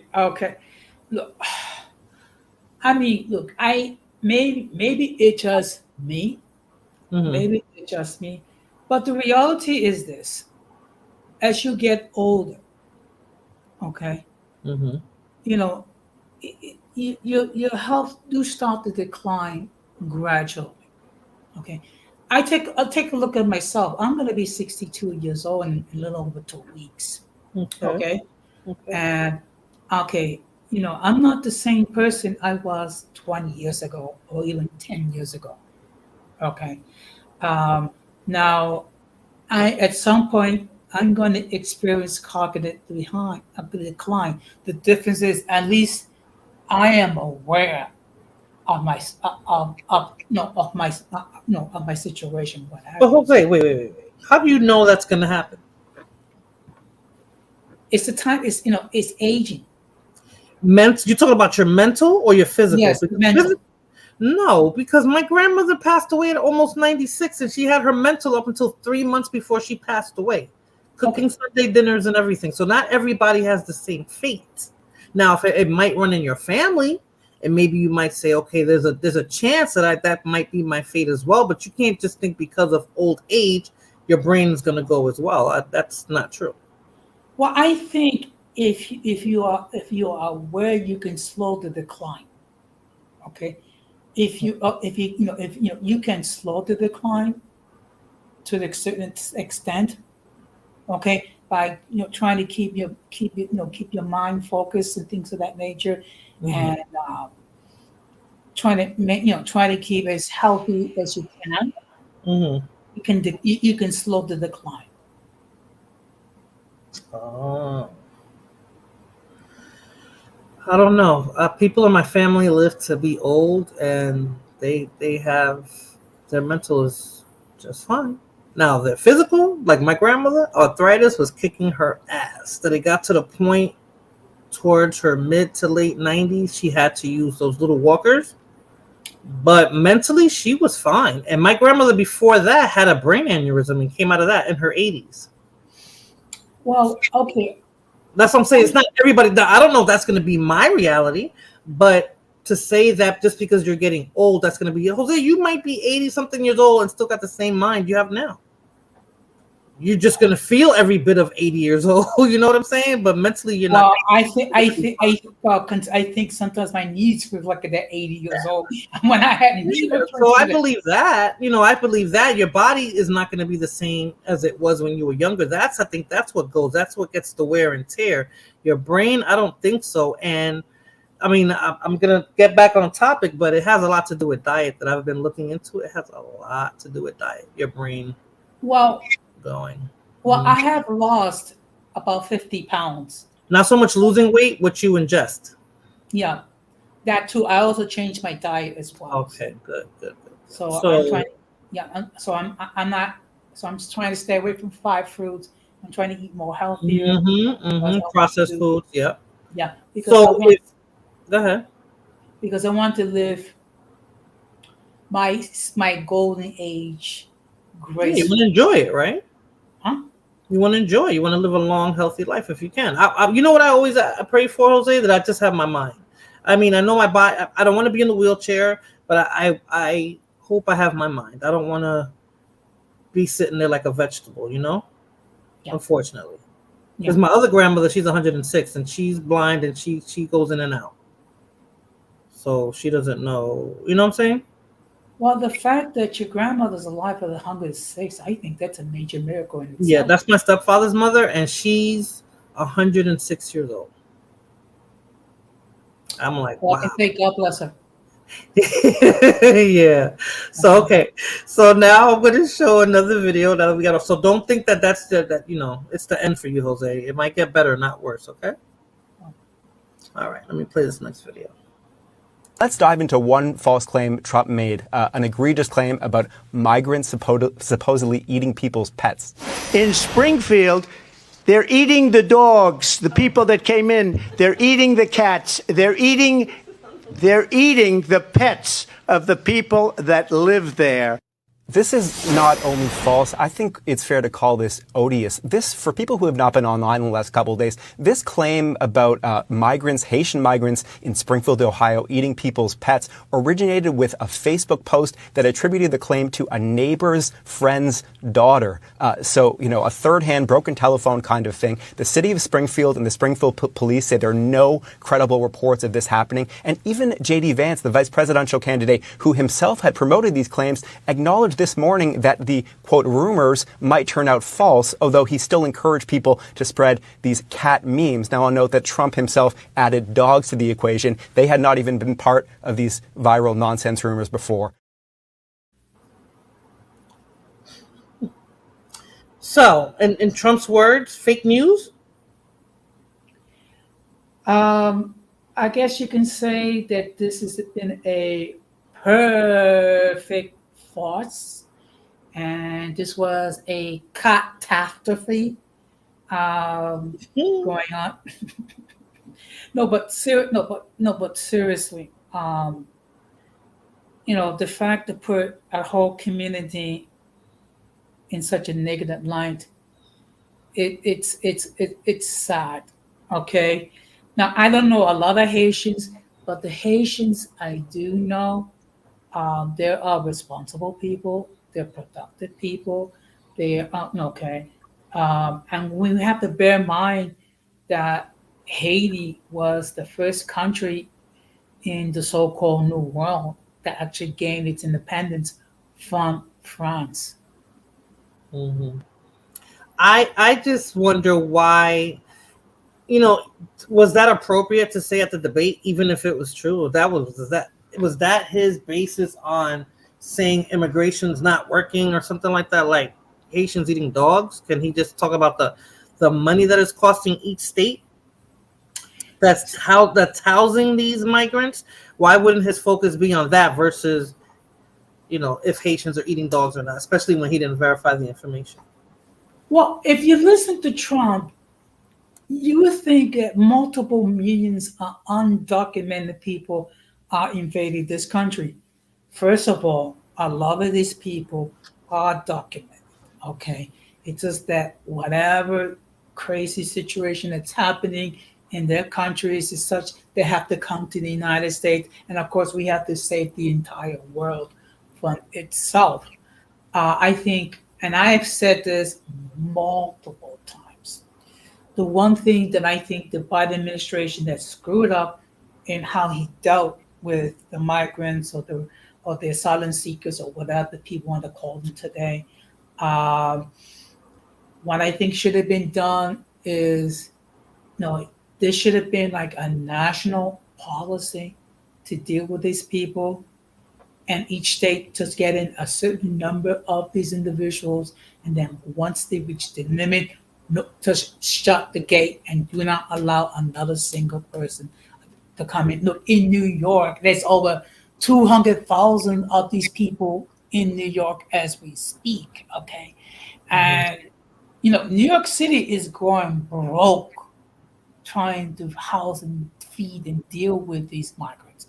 And I'm sorry, but we cannot save the entire world. So are you saying that the migrants now are documented? I thought that took some time. Okay, actually, okay.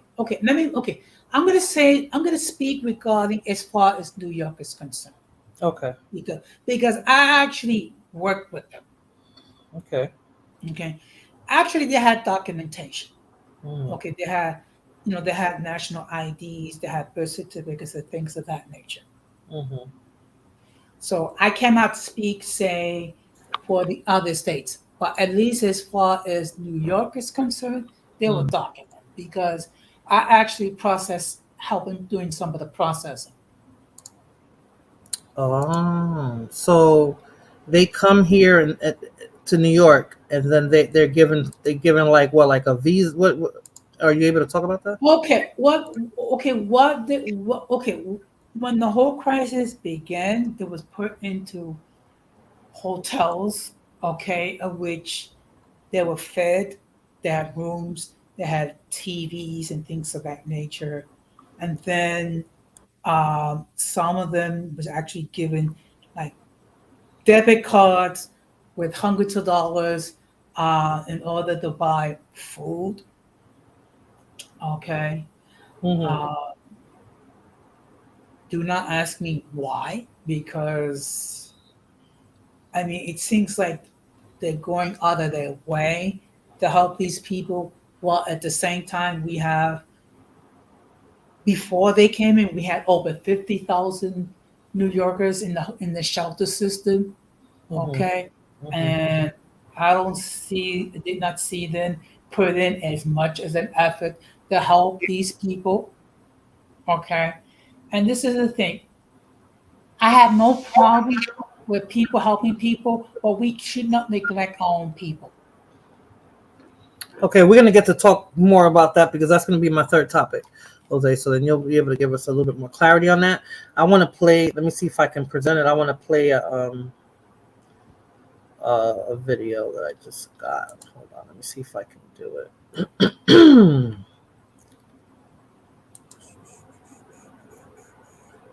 Nope. Oh, every time I gotta present it something. Let's see. No. Hold on. Don't worry. After a while, you'll be an ex. You remember these things like falling This off is the this part is always the hardest part for me. So let's see. I don't want to share the screen. Let me see. Hold on. I think I got it. Give me a second.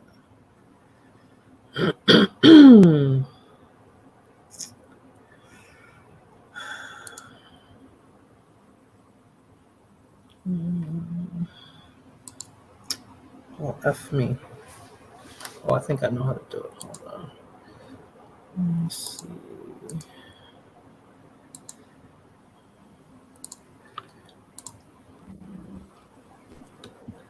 Hold on a second.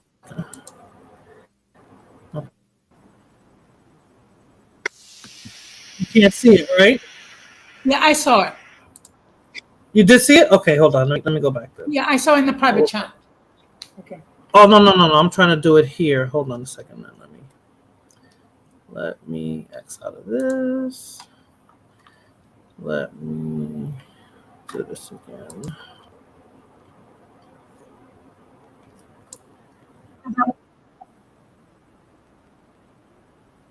Can you hear it? I heard something. Okay, so hold on a second. Now let me do it this way then. Ramon is asking for the link. Ramon, if you're able to search the chat? I'm about to drop it. Give me a second. I'm about to drop it. Okay. Because when I do is I pin the link before I go live. Can you see? Okay, good. All right, hold on. Yeah, I see it. All right, let me just play it. Give me a second. Where's my mouse? Okay, here we go. Sigue, continúa el mal vivir político. Muchos extranjeros han venido a la República Dominicana, pero unos en particular. Resulta y viene a ser que animales domésticos siempre han sido el plato predilecto de algunos ciudadanos. Entiéndanse, los gatos y las culebras. Pero ¿qué dijo un candidato presidencial referente a esta exquisitez culinaria correspondiente a un grupo de ciudadanos? Escuchemos. Que usted lo ha visto poniendo una banitería o llevando el dinero al banco por un certificado financiero o multiplicando y haciendo un negocio para poner más empleados, para que la economía... No. El haitiano trabaja, come poco, compra en los colmados salami, pan, se come los gatos, las culebras, economiza, porque todo ese dinero lo manda para Haití. Pero la inestabilidad representa un peligro para su propia vida y su propia subsistencia. Ok, entre otras cosas, buen amigo Abel Martínez, usted podrá estar de acuerdo o no con él. El asunto de los gatos y la culebra, señores, usted podrá estar de acuerdo o no con su postura política, es legítimo, tiene razón en parte, porque no se puede generalizar. Ahora, he visto en algunos pueblos del sur, y Mariano me puede corregir, y usted, Aridio, quede para allá. Que sí, efectivamente, se comen los gatos y las culebras. Madre mío. ¿Es verdad? Pero ¿por qué usted indica el sur? ¿Por qué? No, porque ahí es que más frecuente se da. Incluso, usted sabe que allá en Duvergé desaparecieron los burros, ¿verdad? ¿Usted tiene prueba de que allá se come gato? Sí, yo tengo muchas. ¿Usted y se lo comió? ¿Eh? ¿Usted comió gato? Me brindaron allá en su pueblo, pero no quise. En Duvergé no se come gato. Es una calumnia. Mariano. Vamos a continuar conversando. Chanti tiene información para nosotros también. En breve continuamos con Previo a la transición dramática para escuchar a Chanti y nuestra invitada. So he says snakes and cats. I don't know, Blemo. You could have picked a one in English, but okay. Snakes and cats. Did you understand it? I understand it. First of all, I just want to address the fact that I'm promoting my channel. First of all, I was just trying to give you some technical advice when it comes to the link. I already pinned it. I know how to pin it. I get it. Okay. The last couple of times I've been used to talking. Now I'm talking to you, and nobody's asked for the link. So, but you know what? This is the thing. If people want to eat snakes, whatever, cats, I mean, I would never do it. But whatever floats your boat. Now I do know that there's, like I said, there's been a lot of controversy regarding eating cats and dogs, and it could have been maybe he mentioned it to try to deflect. Yeah. Okay. Because in Chinatown, and I haven't been in New York in a while, but they used to have the ducks and stuff sitting at the window, and that those Chinese restaurants have been accused of using dogs or cats. And even by Fulana's house, we used to laugh because remember Fulana, we didn't see no dogs or cats by the Chinese restaurant, and every time we saw that man come outside that worked in a Chinese restaurant, we used to say he was looking for dogs or cats. So Haitians weren't the ones at the time being accused of it, but this is a big thing now. You remember Fulana? Well, I remember a recent video where someone was talking about how Dominicans, and not only Dominicans but from Chile, were eating dogs and eating cats and things of that nature. Dominicans. This is the thing. I don't know if it's true. I don't know if it's not true. I never heard that, Jose. Not Dominicans. I never even heard Haitians. Honestly, I never even heard that was a thing. Now with Asians, yes, that was always. Then you never heard that eating in the Oh please! Who hasn't? I mean, particularly if you live in New York. I mean, there's so many rumors about certain people using cats and treat it like mystery meat, things of that nature. Yeah, nothing tastes like it. Like today I ordered beef and broccoli. I can't duplicate that in my house. No matter how hard I try, even if they give me the recipe, it's something about the meat that's different. So I don't know if it's true. I'm just saying that. So I still eat it. So it is what it is. Jose, they about to roast you. These people are Dominican. That's right. Well, my lady's Dominican, so believe me, I'm not trying. Well, don't you dare tell her that. I wouldn't even think about that. I mean, she'll look at me like I'm weird. But gentlemen, thank you for joining the panel. Ramon and Cuban, I'm about to play one more. Is this it? No, I got two more videos. But I'm going to play another video, then I'm going to let you guys speak your piece, okay? I am calling on Trump. I'm calling on J.D. Vance to retract their messages, to offer an apology to the city of Springfield, Ohio. It is time to dispel the rumors. No, they are not stealing from Walmart. No, the reason why the cabinets are locked are not because we have Haitians here. They've been locked for years. No, they are not eating cats. And as our government said, dogs. We haven't seen one account of that. By any estimate, we have approximately 10 to maybe as high as 15 or 20% of our population was not here 10 years ago. And in any city, that kind of rapid growth would create tension. 98 to 99% of the folks who are here legally. So you see that the citizens are saying, and it wasn't just the black ones, the white ones are saying it too, that's not true. So, Trump was spewing fake news. Hey, Titi, what's happening? What's up, Ramon? What's your take on this? Well, I mean, I'm just gonna tell you this. Recently, J.D. Vance, which is Trump's running mate, on an interview on CNN, he let it slip that they made that up.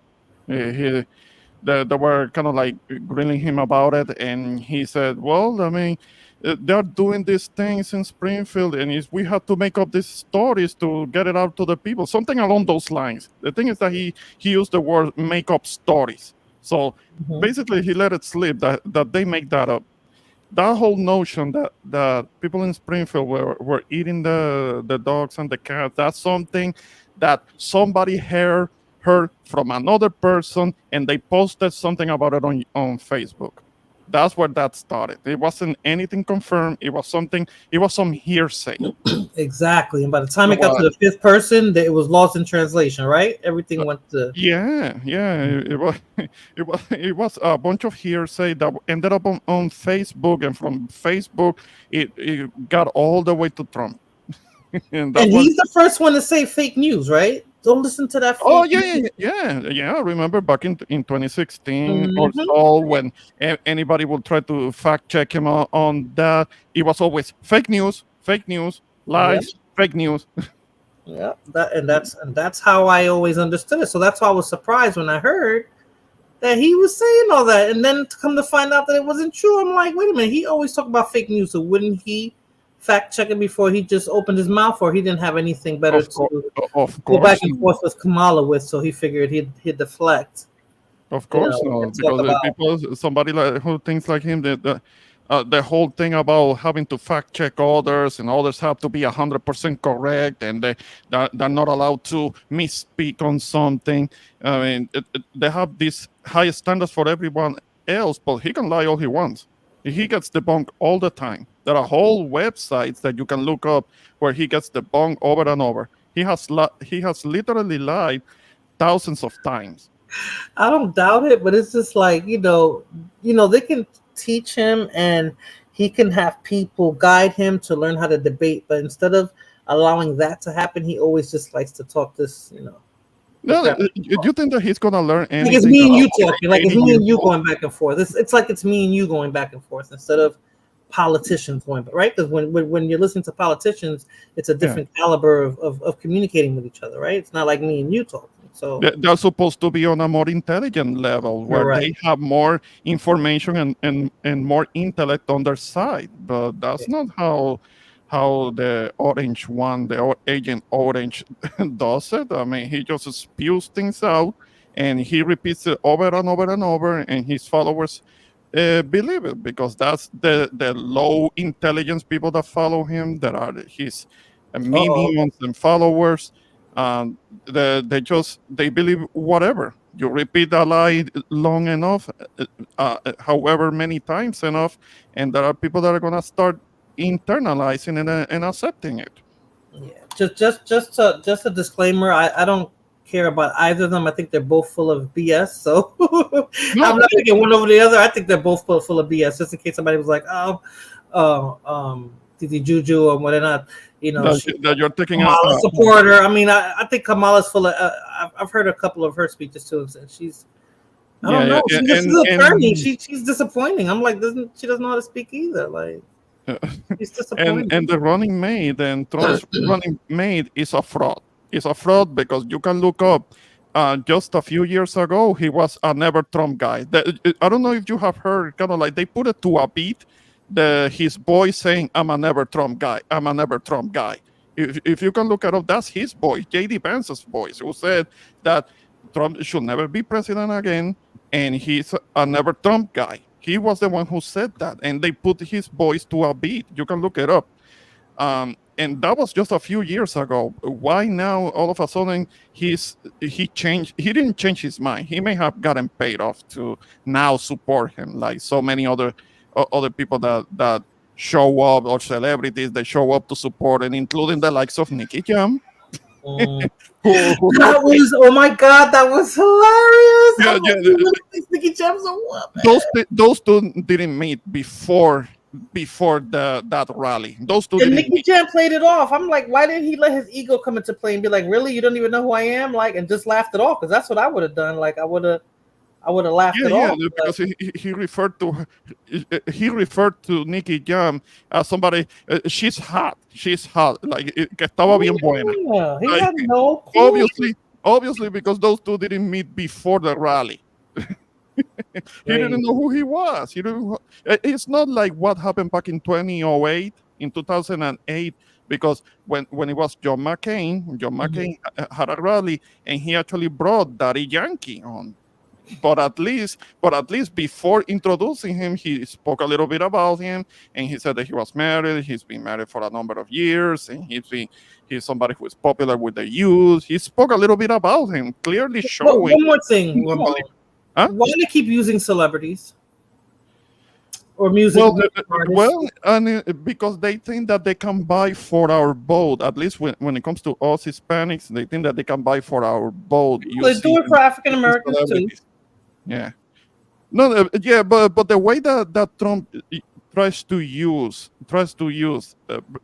certain Black Americans to try to buy for the African American vote is rather insulting, because what's his latest endorsement? That Mark I don't really Robinson listen to guy. reggaeton. If Nicky Jam does reggaeton, I really don't listen to it. So I only know him from Love and Hip Hop. He does for a long time. And Megan Thee Stallion was with Kamala Harris. So to me, they're both. That's what I'm saying. I don't. Come on, man. Like, are we that they think that we're that stupid, or they're targeting the young kids? Because this country doesn't have a monarchy per se. This is a culture that has a lot of worshipping of celebrities. So politicians might use a celebrity here and there. I mean, Other countries are looking at us like we're stupid as hell. That's yeah. Well, I mean, it was obvious that it was kind of like doing the celebrity thing to get more attention to it, and Kamala doesn't really seem to be doing that so much. Yes, she did have kind of like every chance Kamala is a COON. Every chance Kamala gets, she's either eating collard greens or she's dancing to a Frankie Beverly song. She's another one. Like I can't take none of them serious. Okay. Yeah. And I don't follow them. This is just little snippets that I see, like when I'm on Instagram or TikTok or something. Because the politics to me is super boring, and they're all full of shit. So to me, that's no, but okay, but you're kind of like making an equivalency on it. What Trump is doing, he's bringing people that have criminal records. People that are either sex offenders, or later they get indicted for taking the life of somebody, and now there is this Mark Robinson guy who is running for North Carolina governorship, and he calls himself a black Nazi. I mean, he's like full overboard, Uncle Rocco's a coon type of thing, going intentionally overboard. He knows that he's being like a coon, but he's being overboard with it because he gets some acceptance from Trump and his party and his followers, which is not gonna last long. I assure you, they're gonna kick him to the curb as long as he's not useful anymore. Facts. Cuban, thank you for stopping by. How are you? I'm good. How are you doing? And I would say good. Hello to everybody. Introvert, Jose. Good evening, Cuban Crisis. I think this is the first time I had the opportunity to interact with you, if I'm not mistaken. Yes. So talk to me. What's your take? What's your take on the cats? I mean, it's not surprising. I mean, do you use profanity on your channel? Sure. Okay.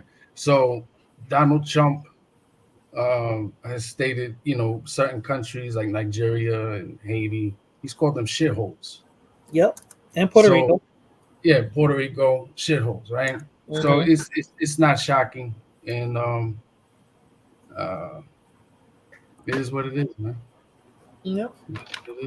Yeah, and that's one of the reasons why I could never vote for him, because it's not just that when Hurricane Maria hit the island and he did go down there, but what he was doing at the press conference with that stupid looking governor that was there at the time. And throwing paper towels. I was offended. It's not even about the paper towels. It's not even about that. It was that he went down there to bitch and complain about the fact that people down there, in their time of need, they were gonna need resources to get some help about it. And he held back. He held back FEMA. He threw freaking paper towels. That's like a slap in the face. Like, what do you want me to do? And he held back. No, but the thing is that he held back FEMA aid for a period of time. It was later because the diaspora started making noise in the mainland, and that's when FEMA little by little started doing their job and started to show up and helping. And Trump wouldn't suspend the Jones Act. I don't know if you're familiar with the Jones Act that has been in place for 100 years, and he wouldn't suspend it so that the island could get aid from other countries. No, he wanted my people to suffer. Thousands of people ended up dying that could have been prevented. Yes, there were people that died directly because of the hurricane, but many of them ended up dying because of the aftermath, because of they didn't get the aid that they need. That's why I say fuck Trump and fuck Project 2025. And I'm voting against that. Look, the fact of the matter is, the problem with Project 2025 is, first of all, he wants to replace the thousands of federal employees that are unionized with an army of basically mega sheep people. Number one. Number two, he wants to weaken the system of checks and balances. Okay, so basically Trump can do whatever. Also, he wants to do away with the Department of Education and the Department of Homeland Security. And then there are other issues of which, if we were to talk about it, this will be a 10-hour stream. Yeah, you know when Republicans say that they want small government, that's what they're talking about. They are talking about getting rid of the whole government departments, government agencies, and centralize all of the power and all of the keyword centralize is the scary part. That's centralizing it on a small group of people and giving kind of like the supreme power to the president, kind of like making him a king or an ayatollah, a Christian version of an ayatollah, which will make him a supreme leader of the country. No, it's not a joke. That's the kind of thing that they're I know. And they want to use kind of like the FBI as a Gestapo and to persecute people that might disagree with him, and there is not going to be any freedom of speech because they want to throw the Constitution out. And with the Constitution goes the Bill of Rights and all of the other amendments. That's part of what they want. So, are you saying that Trump wants to be a dictator? Well, he said that he wanted to be a dictator on day one if he got back in office. There is no such thing as only one day dictator. All dictators are for life. You know that. Actually, he did state in one conference with Christians that after him voting in 2024, that they don't need to vote again in 2028. Yeah, because he's going to get rid of that. He wants to get rid of it. Yeah. That's he said it. He said it. He said it. Mm-hmm. Cuban, what do you think? In regard to what, 2024 or whatever? Yeah. 2024, I have mixed feelings on it. On the one hand, yeah, it was the Heritage Foundation that came up with 2024, right? Mm-hmm. Donald Duck, he denies anything with 2024.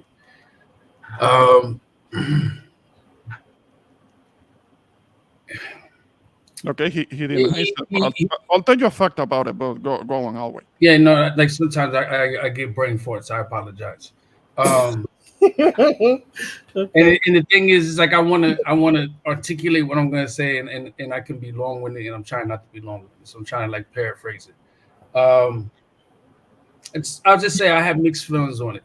I'm not for it in any shape, form, or fashion, but I just have mixed feelings on it in the sense of, could it be executed? You know, is it somewhat going to be executed, or all of it, or is it not? But I look at things because there's some people's like, oh, why would the government do this to his people? There's examples to show things that this government has done to its citizens. You know, So it's just it's not something I would sleep on at all. But uh, the issue at hand, though, is what I look at, me personally, is that the Republican Democratic Party is two sides of the same coin. There's a saying that the Republicans rob the banks and the Democrats drive the getaway cars. So that makes sense. it's, people, this country will insult a place like Cuba and say, "Oh, look, you got this one guy. He's been in power for this long. This, that, and the third." Okay, but you're better because we get two options versus having five or more.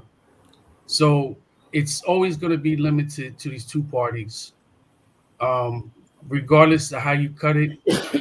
These guys are sleeping in the bed with each other. It's just it's interest. They're not concerned with what is right. What is right is what is right for them, and the little breadcrumbs we get.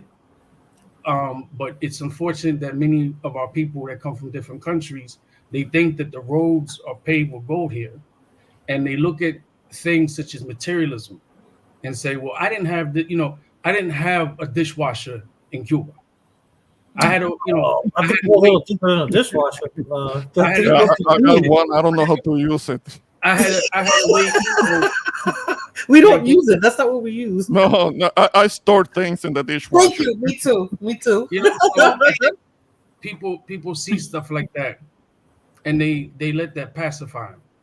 And it's like, yes, you are living better. Yes, you do have more of an economic opportunity here. Yeah, you have opportunity of education. Yes, you do.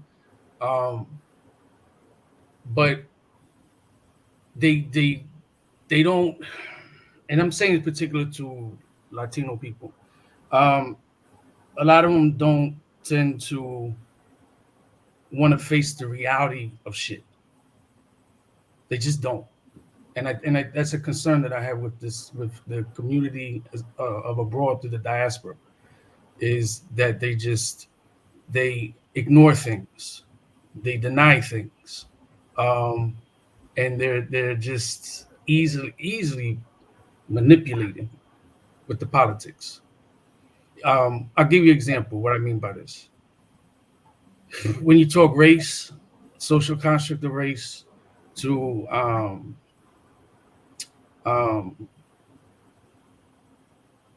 thinking that you're better due to how you may speak Spanish, your nationalism,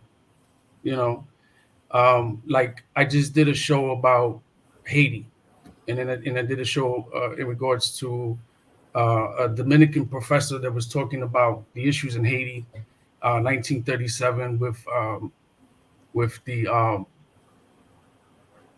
Parsley massacre.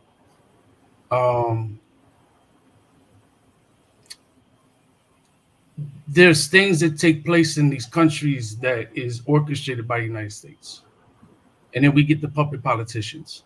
Like when you mentioned the governor of Puerto Rico, puppet politician that's Boricua, that doesn't care about her people, doesn't care about her nation, is content and complacent with being a colony, but they like to dress it up nicely and say Commonwealth. Puerto Rico's a shithole according to Donald Duck, but the amount of Puerto Ricans that's moving out of Puerto Rico because their land is being purchased, or what are they going to do with the land? They're going to make resorts, golf courses. It's going to be more military that's going to be in there, but yet we want to vote for Trump. We want to vote for Kamala Harris. We think because someone is an Anglo-Saxon or white, that's going to be the answer. Well, Obama proved that to be false. Obama was engaged in more killings in war than some of the past presidents. So it's hypocrisy. It's just like America. America is just one big whore it's one big pimp with a lot of whores. is what she is. That's why I don't care for their politics. So let me play one more video with regards to the Haitians and the eating of domesticated animals, and then I'm going to move on to the next topic. But this is the last video regarding Haitians and in Cincinnati. I mean in Springfield. Hi, Sakpase. Staying silent in the face of racism and hate is something that I refuse to do. This past week, the lies that have been spewed about the Haitian community, about my community, have been disgusting, deeply hurtful, and dangerous. Now, this is not about politics. It's about humanity. We must condemn this kind of hatred, this kind of racism for anyone. I have always been a proud Haitian immigrant, coming to America, working hard. That's what we do. Coming from gratitude. And I will not sit by and let people talk about my community in any way they want for their own gain. The power we have is the power to vote, to register and vote and stop this madness, this chaos. Haïtiens, c'est pour nous sortir, c'est pour nous voter, c'est pour nous register, c'est pour nous parler avec tout le monde que nous connaît qui ka vote. C'est là nous gain power. I am not going to sit by. It's just not okay to treat people like this. We're supposed to be uplifting each other. From our leaders to our neighbors. This has got to stop. And we have to do something about it. We can't just sit by. Thanks for listening. Register to vote. We have 50-something days. Go out and vote. We need to stop this chaos.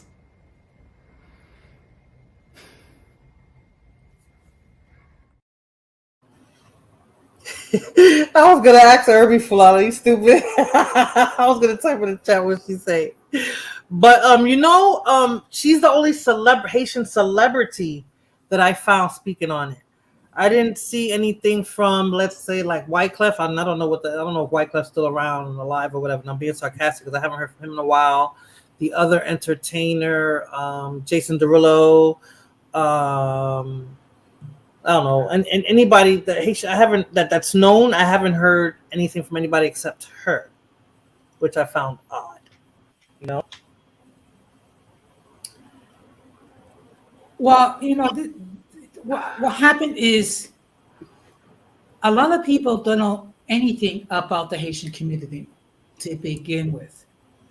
So therefore, when you have anyone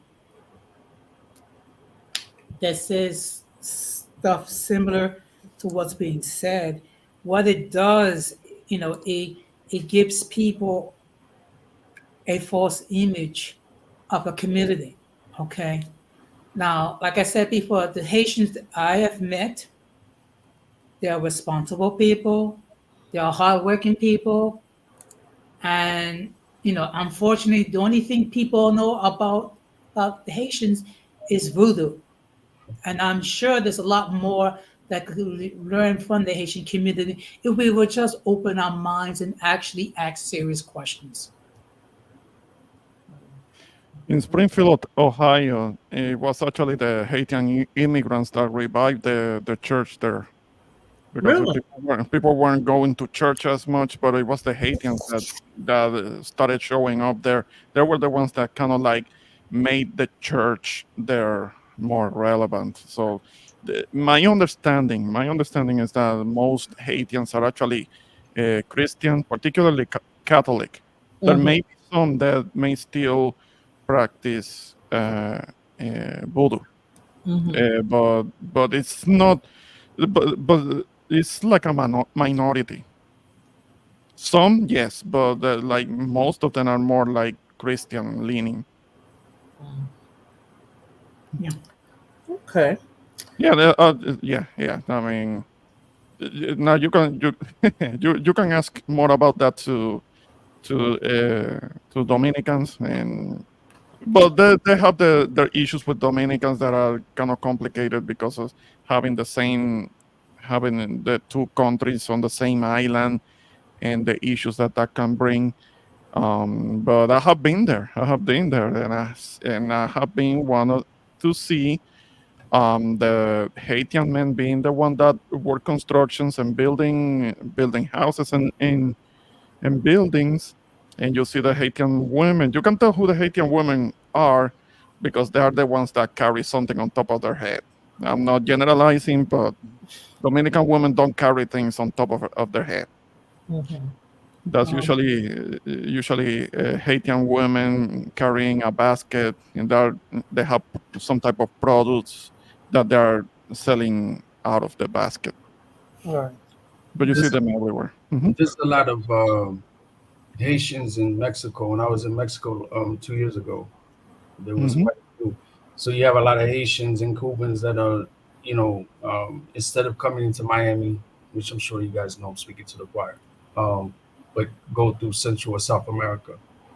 But they had quite a few. This was in what the hell is that place called, man? Tijuana. Quite a few Haitians there. They were like selling fruits and stuff like that. Yeah, they do the same thing. They're doing the same thing over there. Yeah. Many people. Not everybody tries to get to Miami. They try to get to the States, trying to get there through Mexico. And there are Caribbeans that do that. Everybody's going through Mexico now. Everybody. So, and I haven't heard. I mean, maybe because we're not in Mexico, but I haven't heard anything from the Mexican government too much with regards to all the Mhm. traffic that they're getting. So I don't know if they're making money off of it too, along with the coyotes and all that.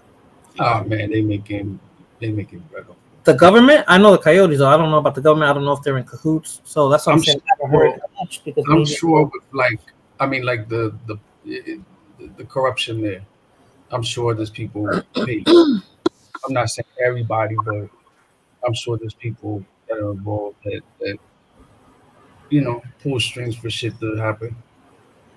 Especially like when I went into Tijuana, Mhm. it wasn't like the movies. Like I was in a taxi, Mhm. went to San Diego, and there was like three dudes with ski masks with some big guns and like two cops, Mexican cops. And all they did was they flashed the flashlight on the car and we went through. But when you come out, when you leave, if you need to get to the plane, you gotta leave like 6 hours early because the traffic is insane crossing the border to California. Okay, But so go ahead. I'm sorry. Go ahead. no, it's real funny style because it's like if when you get in your taxi, one of Mhm. the things to remember the time that you got in the taxi. Because when they stop people at the checkpoint, if they ask the person in front what time they drove through, it could be a random shit. They might ask you things or just ask you weird questions. If Mhm. your answer doesn't line up to the time that person said 121 and you say 157, Mhm. oh, y'all both getting pulled over. Um, Yeah, because they're gonna question, they're gonna look at it as something's odds going on. I have yet to go to Mexico. I mean, I'm so close. I mean, I definitely want to take a trip over there. But before I move on to the next topic, I wanted to talk about. Nobody's talking about the Asians crossing the border and the Arabs crossing the border, and the Asians are coming with money and all that. More specifically, Chinese. Well, believe it or not, we did have a couple of Chinese migrants in New York. They're the majority that are coming through the border. You know that, right? They come more than Venezolanos and more than any other group. The Chinese are the And largest. they don't talk about it. They don't talk about it. They But don't at least talk about in the last 10, 15 years, there have been millions. But in the last 2 years, they have been like, if 4,000 Venezolanos went through, 20 Asians or Chinese went through. So they're not even talking about that. Like, you know what I'm saying? because The focus is on Venezolanos. They got the Hispanics, microscope on them. Yeah, because Asians they're seen as the model minority, so that ICE is not looking for them like that. But they're going through Mexico. Why not just come in the regular way? Why go through Mexico? Because they're not stopping anybody, so you don't have to worry about a visa. So everybody's gonna. Because I don't know what the process is. That's what I'm trying to say. So they're just all going through Mexico because of that. And I'm talking about the Asians more specifically because I thought they had the flexibility of coming to this country without having to go through what most immigrants go through. They just caught a bunch of Cubans not that long ago in the Keys here. They had a whole bunch of Asians. Like I guess they were Chinese. You know, but I don't know if that was some. It seemed from what I read that it was some solidarity thing. You know, it wasn't like that they had them because they were going to use them as like slaves or Exactly. okay, nothing like that. But yeah, I agree. The Asians, according to statistics, it's Asians. They're the majority. Yeah. So I wonder what. I mean, I guess there's more to come with this election and just the way things are happening and the migrants. I mean, I think in the next 5 years we're gonna all have our eyes open, like, what the fuck just happened? You know, it's gonna be some crazy shit. So I'm gonna move on to the next topic, which is what we were talking about. Let me just read this source that I got right here from the Chicago Tribune, and this is regarding the Venezuelan migrants that are in Chicago. And since August of 2022, the city of Chicago has received over 48,000 new arrivals from the southern border. And since the Texas Governor Abbott began busing migrants to Chicago in August of 2022, the asylum seekers have transformed the fabric of the city and beyond. More than 47,000 from mostly Venezuela have passed through Chicagoland, and tens and thousands have settled here in Chicago. Local officials have opened up over 20 buildings to temporarily house them and spent hundreds of millions of dollars. And they've watched their hospital, schools, and food pantries filled with record numbers of people. Abbott did not produce the migrant crisis over the past 2 years, but he magnified it by forcing Democrats to reshape their party's thinking about welcoming immigration promises. So I guess that was a strategic political move on Governor Abbott's part. By saying Texas doesn't want them anymore, we're going to start sending them elsewhere because. Oh, he's been doing that for some time, bossing them out to other parts of the country instead of just turning them over. Instead of just turning them over to border patrol and just sending them back. So no, that he's putting them on buses. I don't know if he's putting them on planes and sending them to what he perceives are the liberal states. At the cost of the state of Texas. That's the part that he's not saying. Texas was taking them in before that, and they don't have enough border patrol to control the amount of people that go through it. And I think he was catching flack for that, if I'm not mistaken, Ramon. Maybe you can correct me on that. But I think that's why he said, "Oh, so you think this is easy? You think that we can just, house all these people and pay all this money and try to do what we need to do with these people? Let me send them to you guys so that you can deal with it." And I think New York I think they agreed to do it, not really thinking about what they were agreeing to. Yeah, I think what the problem was that Mayor Abbott, he just put down the welcome mat for these people, and then try to have the mat removed when the fact that we're being flooded with these people. That used to be Texas, though. Jose, that's what I'm trying to say. Everything you guys are complaining about, remember, Texas is huge. So maybe you guys didn't see the impact the way you're seeing it in New York City, right? Because it's mostly in New York City, it's mostly in these cities, right? Yeah, because Ohio is small. Chicago is small. Texas has a lot of empty space, so it wouldn't be noticed so much, but since New York, specifically the city, is already so populated, overflowed. Yeah, in Chicago too, right? It's like they're packed in I guess it's starting to pack in almost like sardines. I'm being sarcastic, but I'm just saying it's so many of them at one shot. I guess it's not like it wasn't a gradual process. It happened pretty fast. based on the comments that I'm hearing, based on the video that I'm about to play, regarding the Venezolanos, because those are the ones that they're putting the microscope on. Out of all the migrants that are coming through, nobody's talking about the Ukrainians. They're not talking about the Asians. Their focus now is the Haitians with these animals, but for the past couple of years, it's been Venezolanos. Yeah, specifically because they make it seem that all the Venezolanos are Tren de Aragua, which is the gang. And that's another thing. Venezuela's not that big either, but they're making the biggest negative impact in the United States. Oh, that's what they're focusing on. So let me play this first video regarding the Venezolanos in Chicago. Wait, let me put the fair use thing here. Hold on. The fair use thing here, and then I'm gonna put the banner up. So fair use, everyone, fair use. And let me just put the little banner here.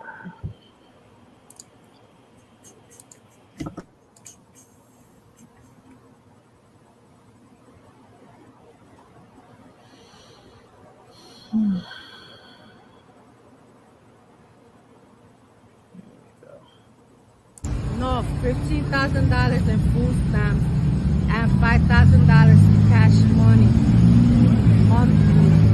Every month they're getting that. Yes, and they're getting 6 months free rent. But this was the first time I heard about it. Now I've heard it's 2 years free rent, getting Section 8 first prioritized before the citizens. Wow. So the Venezuelan migrants that are coming in here, they are getting 6 months free rent, $15,000 in food stamps, and on a credit card, $5,000. Cash. Oh my goodness. How do the people in Chicago feel about that? Well, people are angry because there's a lot of people, that need help with Medicaid and food stamps, and they get rejected. Tell me about the people that you've seen on the streets collecting clothes. By my house, there's a Walgreens. There's a lot of families that go stand by the door with a pamphlet saying they need money and food, and they're Venezuelans getting money, and then they go in the bus and don't pay. Go in the trains, don't pay, and they're not getting in trouble for none of the wrong things they're doing. They can commit a crime or steal or something and nothing happens to them? Nothing happens. They get away with everything. By my house, a car passed by. It said Venezuela in the back windshield. In the front windshield said Venezuela, and on the side of the windows it said Chandel Rockland. And they drove by my house.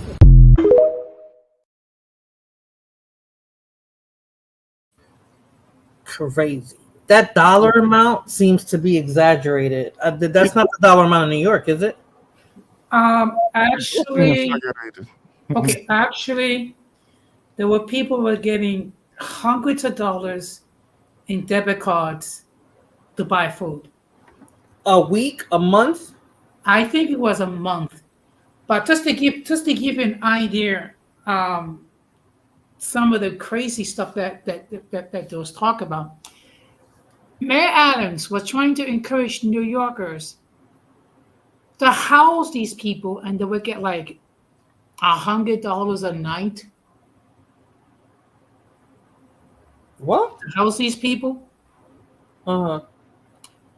I refuse to do so. There's no way that I'm gonna take in people that I have known nothing about, that have not been vetted, to live with me. Oh yeah, that's right. I did hear about that. This is before this started getting really bad. They were saying that, and I'm like, wow. Imagine now with all the stuff that's going on, if you taken in one of those Venezolanos, the bad ones, not the good ones. I'll take the kids. The blood moon, that would break my heart to separate a kid from their parent, but that's crazy. And you know what's even crazier? Mm-hmm. I went through so much red tape to get my down payment grant to get my home. Mm-hmm.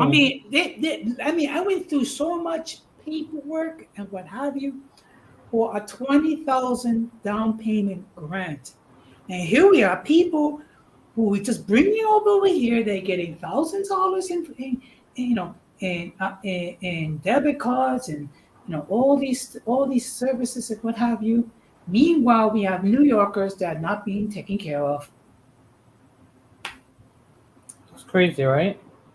That's the part I don't understand. Not so much to me. Not so much the assistance they're getting, but if you're going to give assistance, don't just exclude everyone else and just give, because there are people like the homeless, right? There's homeless people that could have used all that. The housing. You know what? I'll do even one better. Do you know there are municipal employees residing in homeless shelters as we speak? That's crazy. Okay. So they go to work and they live in shelter. They go home to shelters. Yes. That's crazy. That is the crazy. cost of living, I heard in New York is getting ridiculous, though. I heard it's really getting ridiculous.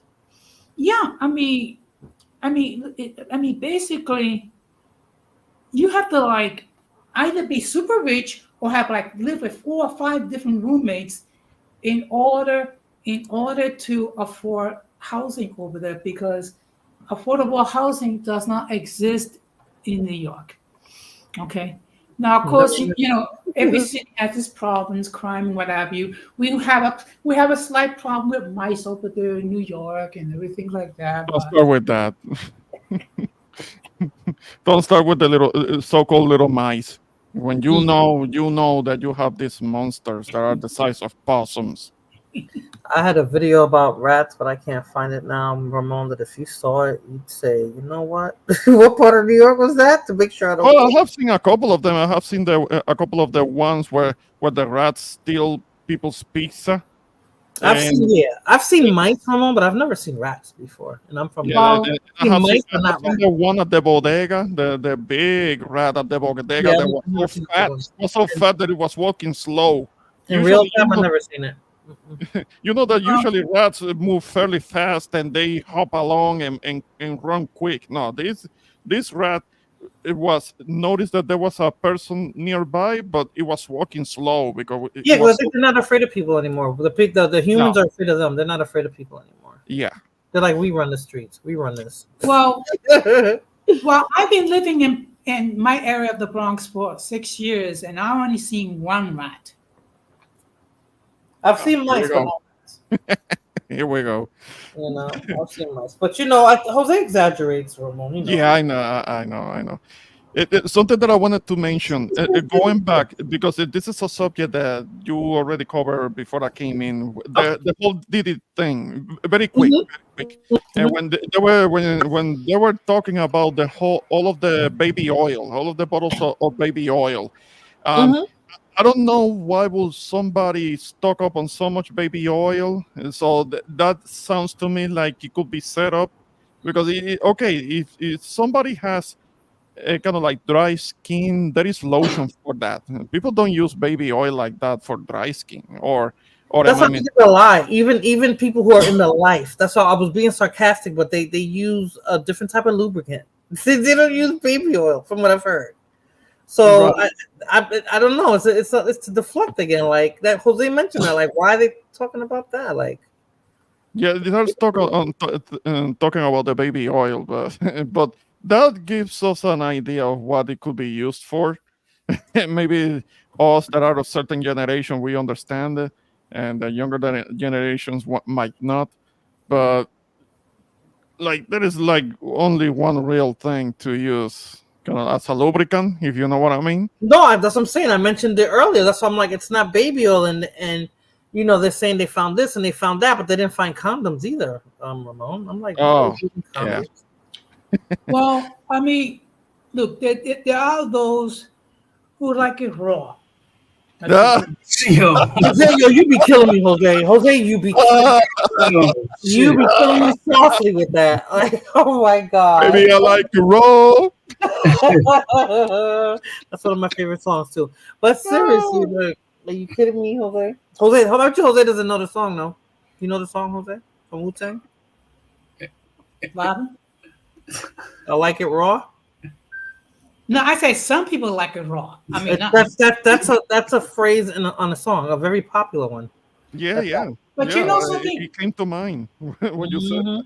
But you know something? Late last year, I actually met this chick in Olive Garden. So we started talking. So I foolishly gave her number because I figured, okay, maybe I find a new friend, whatever, whatever. So then she started calling me nonstop. Started talking about, oh, when we get together, we're gonna make love, we're gonna do this, we're gonna do that, we're gonna get into intercourse. It's like, whoa. Mm-hmm. I mean, eventually I had to like block her because she was giving me like fatal attraction vibes. Oh. So I left to make some cafe con leche, and when I left, y'all were talking about the welfare system, and I come back to baby oil. Jose's telling us about his sex life. I got a visual. Stop. Yeah. We're talking about the whole thing with the Venezuelans, but I needed to ask one question about the baby oil, so we can baby go. oil. I'm just messing. That was funny. Jose, keep them coming, Jose. Keep them coming. Ramon, are you thinking about using baby oil at some point? If I need to for some lubricant, if necessary. I don't have any right now. I don't need it. Whoa. But if there is a situation where some lubrication could be needed. Hi, Dios mío. Okay, next. I'm going on to the next video. Well, I just want to throw something in the equation of this. I'm a virgin, so so am I, Cuban. So I'm a virgin. blushing right now. I hear spit can do the job. I heard that too, but well, you're a virgin. Well, I actually lost my virginity in a church trip. Oh my God! Yeah. You have mentioned that. That must have been really something. I'm sorry, Fulana. I didn't get the thing like when Jose came on. I got an announcement where Jose was in the backstage. I don't know what happened. Jose must have muted it. He did something. Me? Welcome, Fulana. You finally got the babies. It's been a while. That I haven't seen you on a panel. Girls gotta work, you know. I look at my cell phone and she's like, "Bitch." Bitch, I've been sitting in the back. I just happened to look at my cell phone. So I was like, "Oh shit, my bad, Fulana." So, what's your take on this before I go on to the next video? On which part? Whichever one you want to discuss. Well, people are saying like, why don't they help the veterans and why don't they help the homeless? There are resources for these people. Americans have resources. The problem is Americans make $100K and they still want Section 8. That's not how it works. Shit, you're right. I want Section 8. I want food stamps. I want all that shit. I want all that shit too, but I don't qualify because I make too much money according to whatever the bracket is. But there's resources. And a lot of people, if you speak to homeless people, some people enjoy being homeless. I don't know why. It's a mental thing. I don't think it's enjoy. I think they said that they'd rather be in the street than be in the shelter. There's people who have families that rather be in the street and not with their family, even though their family will let them in. Yeah. You see it all the time.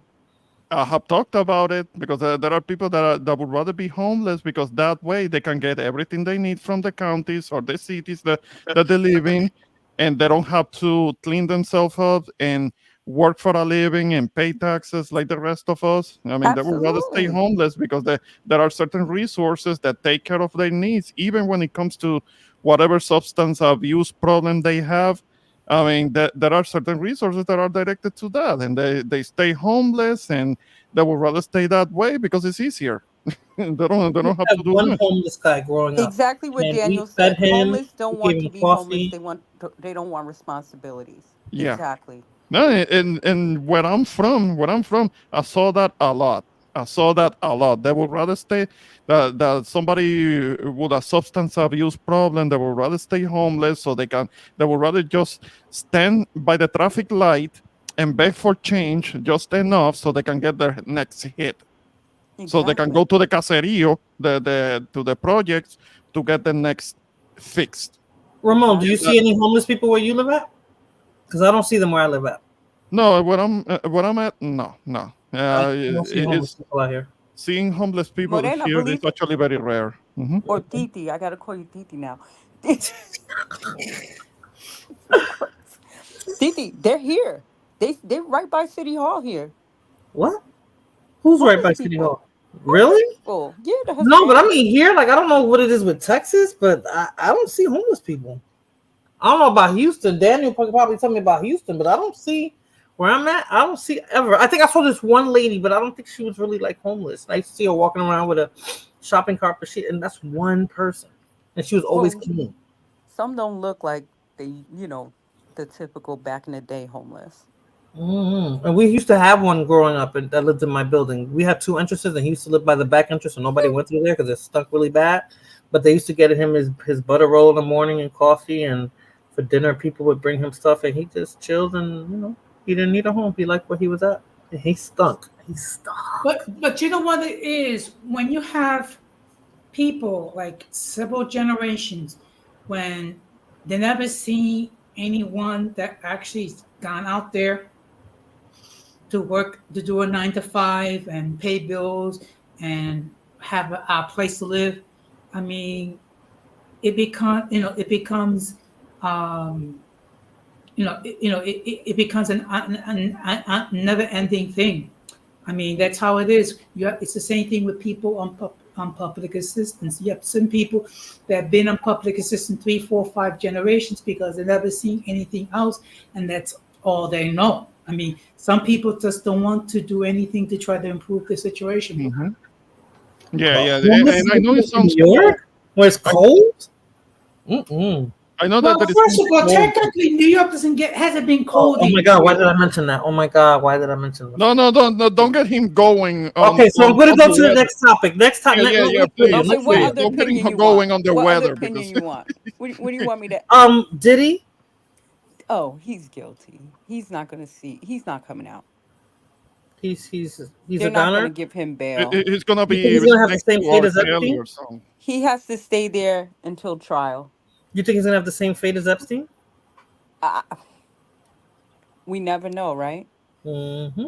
He's not with the population. That's why they put him on suicide watch. They do it to all the people they do like that. Yeah, that's what I was meant to ask you when you said that in the chat. Yeah, and then he's not going to come out because it's so many people named on all these lawsuits, and he cannot have contact with those people. And he called that one girl from the Dirty Money with the girl Dawn. He called her 54 times in like a day. Wow. And he's not supposed to have contact with her. But So she defended him on social media. So that's probably why he was calling her. But I heard he called other people too. So yeah, crazy. What about the Haitian and the eating domestic? You know how I feel about that. Girl. Okay. Okay. This world is ghetto. Okay, what about well, we already talked about the money that these Venezolanos are getting. So I'm gonna go to the next video, people. Okay, go. Let me just put my fair use banner going on here. Fair use. Let me see. Is this the one I want to talk about? Oh no, this one. In America, you need to learn it. Learn English. Learn it. You get money in America. This isn't you getting money in America. Learn English. I don't give a fuck. Learn it. Learn it. You riding on the roads. Learn English, motherfucker. Fuck about that shit. Learn English. Learn English. Learn English. Learn English. This ain't your fucking country. This ain't your fucking country. Learn English. Learn English. This ain't your fucking country. What's wrong with you? Fuck wrong with you, boy? You better learn English. Hey. Learn English. Insultando, no entiendo ni más de lo que me está diciendo. You better get on. I would have threw that food right back in there. No, he's getting paid regardless. That's the best way to do it. You know, most I see Hispanics do that all the time. It's like, I'm still gonna get paid. I'm still gonna. I'm gonna make the customer mad, and I'm gonna make the business owner mad. But the business owner is mad already. There's nothing. Well, now that his customer is mad. But it's like if you're a business owner and you're using DoorDash, because you're still gonna make money off the people that bought it. You don't want you're attracting negative attention to your No, the people who business. purchase it, when they don't get it, they're gonna get their refund. No, but I'm saying like you know what I'm saying? Like you know how sensitive people are right now. They might be like, oh my god, such and such from that burger place is harassing the DoorDashers. We're not gonna support his business anymore. Yeah. Okay. You know what I'm saying? First of all, Or okay. DoorDash can cancel him. Okay. First of all, newsflash to the and I'm using the term loosely, gentleman with the cap. The United States had no official language. Okay. Now English is the unofficial language in this country. It's the language of common use. Okay. If I No, it's not the official language. I've had that argument because you remember where we used to work at Fulana that I had my manager, I think you know who she was, tried to tell me she was going to call HR because I was speaking Spanish, me and you know who? Yes. And I was like, really? I said, I want to see that in writing because I was like, boy, am I going to sue the shit out of this They place? don't want you to speak in Spanish unless it's benefiting them. Unless I'm helping out. That's why I was like, wait a minute. Any other time you'd be like, so and so, you know, they used to call us to translate, right? Mm-hmm. Then when me and homeboy was speaking Spanish, she had a problem with that, and she talked about she's going to tell HR. I was like, go ahead, call HR, and I want to see it in writing. And I'm still waiting for it, almost 20 years later. DT, if I can continue, of course. Okay, now coming from a person who several generations ago, you know, were brought to this country as slaves. Okay. Him to be getting all this militant because a person does not speak English. Okay, I got news for you. First of all, you're not gonna encourage you getting yelling and screaming at the person. It's not a big incentive for the person to learn English. It takes time. Okay, it takes time because English is quite different from Spanish. Okay. Well, you're in New York. Everything's in English and Spanish. You don't even need to learn. Okay, but I get it, but I'm just simply. You get on the train, it's in English and Spanish. You want to take a shit, it's in English and Spanish. You want to open a door, it's in English and Spanish. You know that. That's why I laugh when they say that. And my mother said when she first came to this country and her and my grandmother had to take the train from Manhattan to go see my aunt in Queens because she didn't want to pick them up. And she said they were so confused because nothing back then was in English and Spanish.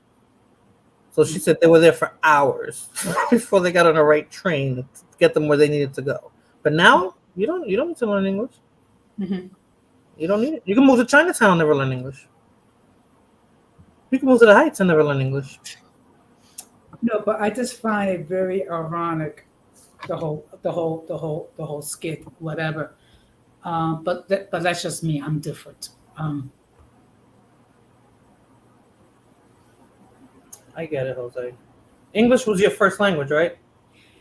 Yeah, because you know why? Because when I was a child, my parents discouraged me from learning Spanish in the beginning because they wanted to make sure that I have the most opportunities to do. So that's right. You're a bit older, so it wasn't popular. Just yeah, which is why my Spanish is kind of like green, like Frank Perdue Spanish. The difference is at least I can speak and communicate in Spanish. Yeah, because I didn't know English until I went to school. I learned English in school. I learned English in school too. Okay, yeah, I figured that because we're first gens. So, I'm looking at the wrong thing. Okay, now, Roy just sent me a link. He's trying to prove me wrong. Which is about there's no official language in the United States. But no, there isn't an official language in the United States. I have read the Constitution. It doesn't say anything about it. Let me see what you know what? If Roy Chess was so sure, why don't we hop on the panel? It depends on the state. If the state recognizes it as a language, as like the official, but as a nation, it's not. There is no. That's exactly what I see right here. Let me just put this here. Here in Texas, there are certain signs that are issued by the government that are in English and Spanish. but it's because Texas used to be part of Mexico. And, Yeah, the before border moved on some Mexicans. It wasn't because they didn't go back to Mexico. Hello, some of them were already here. Especially Mexico. That's the thing. That's the thing. From Texas all the way to California, this used to be Mexico. So the Spanish speakers were already here, all the way back in 1852. There were already Spanish speakers all over the Southwest. All right. I would say even before that. Yeah. But officially, after the border was moved, Spanish speakers were already here. So that whole notion that they have to leave to go back to their country, so to speak, that's garbage. That shows. So anybody that says that is because they don't know history. Yeah. I learned a long time ago that the United States didn't have an official language, so. And that's why, and as a matter of fact, I think I learned around that time. That's why I was like, that's why I told Irby I was trying to get paid, because I swear I said I want to see that in writing. Show that to me in writing. HR, get HR to put that to me in writing that I can't speak Spanish. No, the Constitution itself doesn't say anything about that. No. Yeah, but I think Jose made an interesting point. That like regardless if that was like a comedy skit, it happens in real life, right? So it happens as you saw, like the black guy with the Central American. It happens with even Latinos doing other Latinos, right? It happens with white people doing Latinos, right? So what the point Jose made that I find interesting is that in a real case of a black person saying it to a Latino, it is ironic because of what she pointed out. Like, you're speaking English because that was the slave language. That's the language that they forced you to speak, right? And it's the case with us with Spanish. It's a slave language. We're all speaking that. You know, it's linguistic imperialism. So it shows the mentality of people. People still have a colonial mentality, colonized mentality. Yeah. Which is why I find it very ironic that a person was speaking a language that was not that was imposed on them for several generations, talking to another person that they have to learn English, or yelling they have to learn English.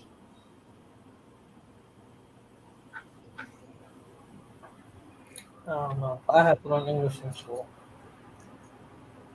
But I'm not saying, like, I'm not saying don't learn the language. I'm not saying I'm anti. I do think that if somebody goes to a country, it's wise, whatever the predominant language is. But the United States is an immigrant company, right? So they're an immigrant country. I said company. Well, because they're kind of a company too. But they now, especially now, the last 30 years, they have tried to be so accommodating to all the immigrants, especially the ones that they're using, like from Central and South America and Asia. Because even in Vietnamese, you see it in Korean, depending on where you live at. Like they accommodate that. You go to public places, and they, depending on what the community is, they'll have that language there. That's why I was saying, if you move to Washington Heights or if you go to Chinatown, you don't got to speak. You're not learning English. Everything is there. I mean, if you don't want to branch out, everything is there. You can bank there. You can go shopping there. You can buy your clothes there. You can eat there. You can everything. An attorney. You don't have to learn the language. You go to Chinatown, everything's in Chinese. It's not even in English.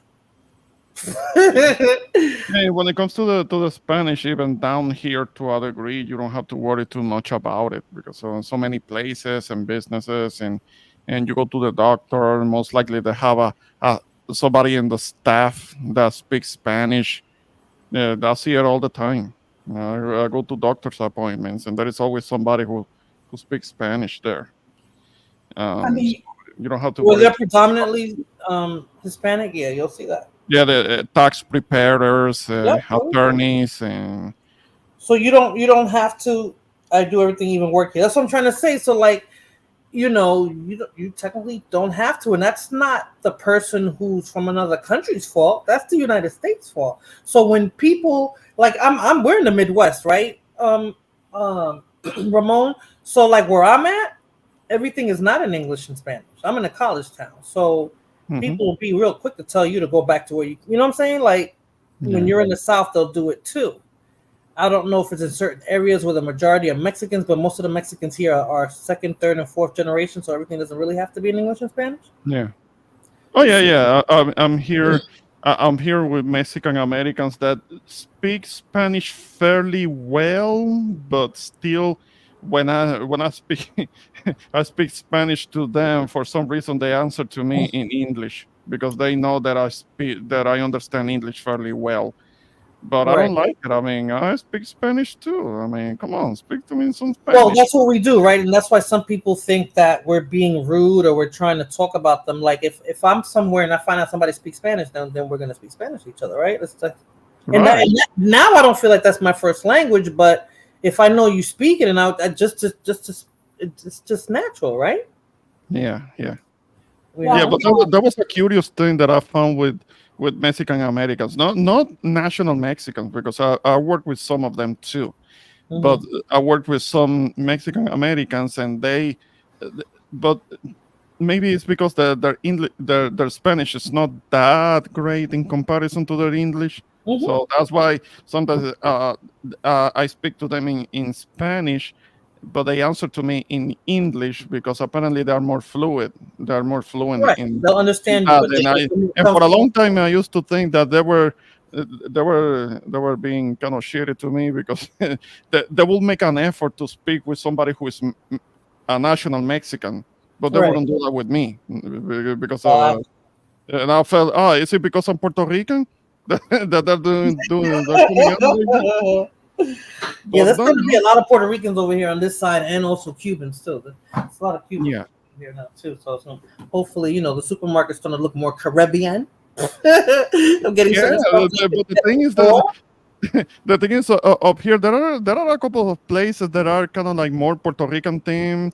Mhm. And they have kind of like the Puerto Rican stuff, but I will have to drive for like an hour to get there because Ooh. they're in another city altogether. There's a town next door. There's a lot of Puerto Ricans, and I'm part of that Facebook group because when I used to sell plates, this guy said come become a part of this group because they always like they sell food too sometimes, and they'll get the grocery stores to order stuff like for them, and they'll say, "Oh, Matagoya's here now in Walmart, blah, blah, buy stuff," or they get the pernil that they Yeah. want, or certain Oh, I products. can get Puerto Rican products. I can get the Malta India, but it's overpriced. Yeah, that's what they'll do. Like culantro, they were selling over here. The avocados that I eat, they were selling over here. The plátanos is what I can't get the way I want Oh, because no. I'm used to getting maduros when I want maduros, or the green ones when I want to. But here it's like they buy them green, then they'll become maduro and they'll stay there hasta que se pudre. So yeah, that's how it is over here. So. Yeah, getting plátano verde or plátano maduro it's not that easy. Not that Right, easy. like like let's say I'm gonna move for maduros today. I can't just go. I gotta see what's there, not and hope they have it. When I want it.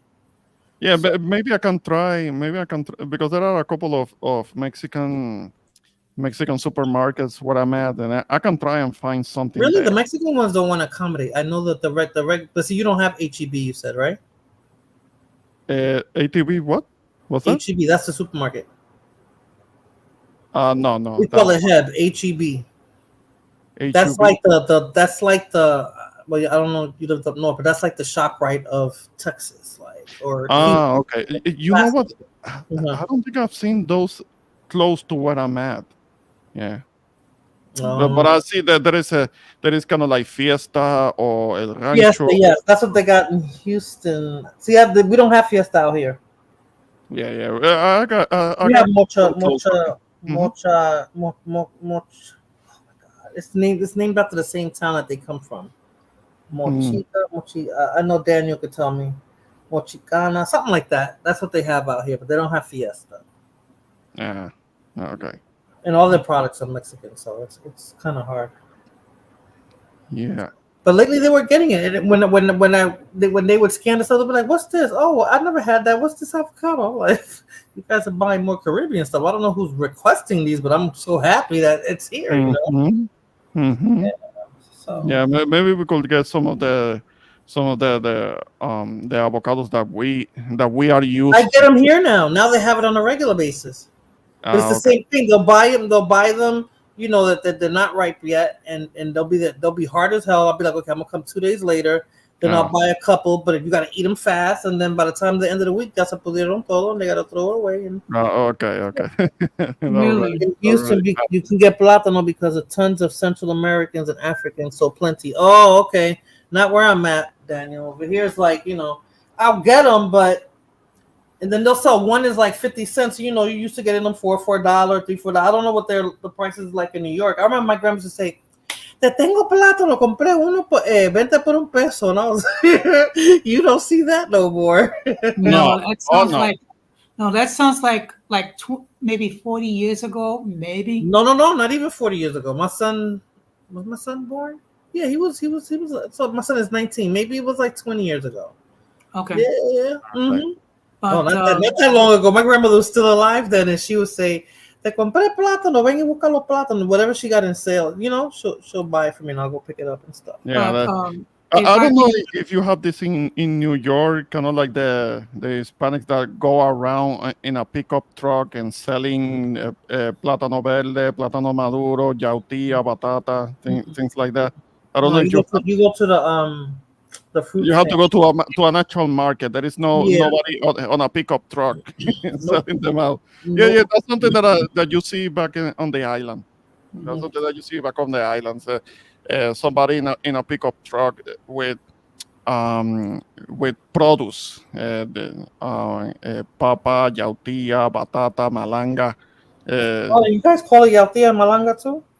Yeah. That's what they will sell them. They will sell them out of the pickup truck. Mm-hmm. No, I you guys call it saw that a lot back on the island. Yeah. I just figured that maybe you have something like that, a vendor, a movie vendor that will sell. No. I know exactly what you're talking about, but no, we don't. I know when I've driven, on my way to Houston, I'll see like on the side of the road there'll be some black people that sell watermelons and stuff like that. Oh, okay. Like they'll grow it and they'll sell their watermelons, but I Yeah. haven't seen it, or not just watermelons, but that's what I noticed driving past. But they'll sell like their fruits and stuff. Like I guess they grow it out of their own garden and stuff. But no, I don't see it like that. If they drive over there, I've seen that on videos, and I don't think when I went to DR, I didn't see that. Where they're yelling, talking about they got the platanos and the this and the that. I know what you're talking about. That's what you're talking about. They'll drive down the street with the Yeah. In Puerto Rico, I don't know if they do that so much anymore these days, but growing up, I saw that a lot. Mm-hmm. Here, Rochester, I eat Dominican every week. Dominican what? Salami? Speaking about Dominicans, this year my lady actually came to New York to visit to see me. Well, that was good. Yeah. You mentioned something about that. She came to see you while you were recovering. I understand. Yeah. All right. Next time, That's good. well, the next time she's coming, she's going to be staying in New York for a whole month. Yeah, but don't bring her in the middle of the a freaking blizzard, because you'll be Maybe that's his plan. To keep her in the thoughtful. house. You need to be thoughtful. You need to be We can keep thoughtful. her in the Don't house. bring her in the middle of a blizzard like you like. First of all, we haven't had a decent cold winter in years. I mean, actually, this Jose, she's gonna fatten you up. What's your favorite dish that she cooks for you? You know what? One thing I'm gonna ask her to make for me is sancocho. Sancocho, yeah, I forget that. Mango. With salami. I love mango. Oof. Okay. Mm-hmm. Of course, I'm gonna take her to a couple of nice Dominican restaurants here in New York. Yep. And go take her sightseeing, see some of the cultural sites. That's what I miss too, Jose. Like we don't have that out here. Like when I feel like eating Jamaican food, I can eat Jamaican food, I can eat Dominican food, Cuban food, Puerto Rican food, Colombian food, Vietnamese. Yeah. I don't where I'm at. What about you, Ramon? Because I don't have. That's what I love about New York. Like New York has those options. Oh, what? yeah. Radical Latino? Oh. I can complain here because I live close to an avenue, but there are kind of like one next to the other, takeout places, restaurants, or whatever of whatever nationality that you can think of, from Greek to Asian, as in actually even Mongolian food you Yeah. find here, Lao food. Yep. And of course, Thai, Vietnamese, Yep, that's what we used to have. Chinese, Japanese, Everything. and so some of those places, one next to the other. Right. So my son is like, like when we want to eat out, it's like it's the same crap over here, and it's crap. Unless you want to spend a lot of money on something, you want to eat a real steak, with the good old boys. And Oh, okay, but here but outside of that, no. there are places like the Fogo de Chao, which are the Brazilian places where you can sample all.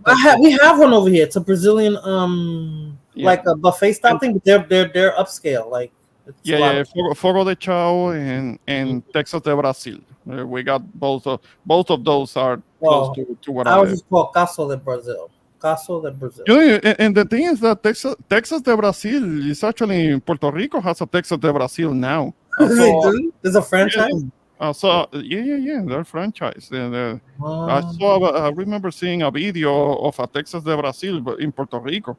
Right. Like, I had a chance to take my mom there. Okay. Yeah. I took him for his graduation to Caso de Brazil. It was really good. Guys, actually, Clara was talking about coming like in the summer months, so it would not be the winter time. Good. I'm sure she doesn't want to be here in the winter time. No, she doesn't want that. She don't want to be in your coat, and you don't want to be freezing. If it snows and you see a yellow spot, a dog pissed in it, and you see shit in there. Like, it's always good when it first snows, but then like the next day, this looks disgusting. Yeah, when you can't move around and you have to shovel snow, things like that. I'm sorry, but it's just nasty. But you know what? Clara said that she would deal with the call just for me. Oh, that's nice, but no, if you're thoughtful at all, you don't want her having to deal with that. All right, I'm going to the next video. I'm going on to the next video. So, thank you for the dialogue, but I just want to get through this, and then we can just talk about whatever the hell we want to talk about. Mm-hmm. Okay, so this is Chicagoans upset with the Venezuelans. Another one. All right, this is a message to all you Venezuelans out there. So I'm hoping you guys can speak English, or somebody around you can translate this to you in English. But let me say this one thing to you. You took over Colorado. That's fine. You took over that apartment building and all that stuff going on over there in Colorado. But I don't know if you got the memo that you do not come to Chicago. I don't know if you didn't get that memo or not.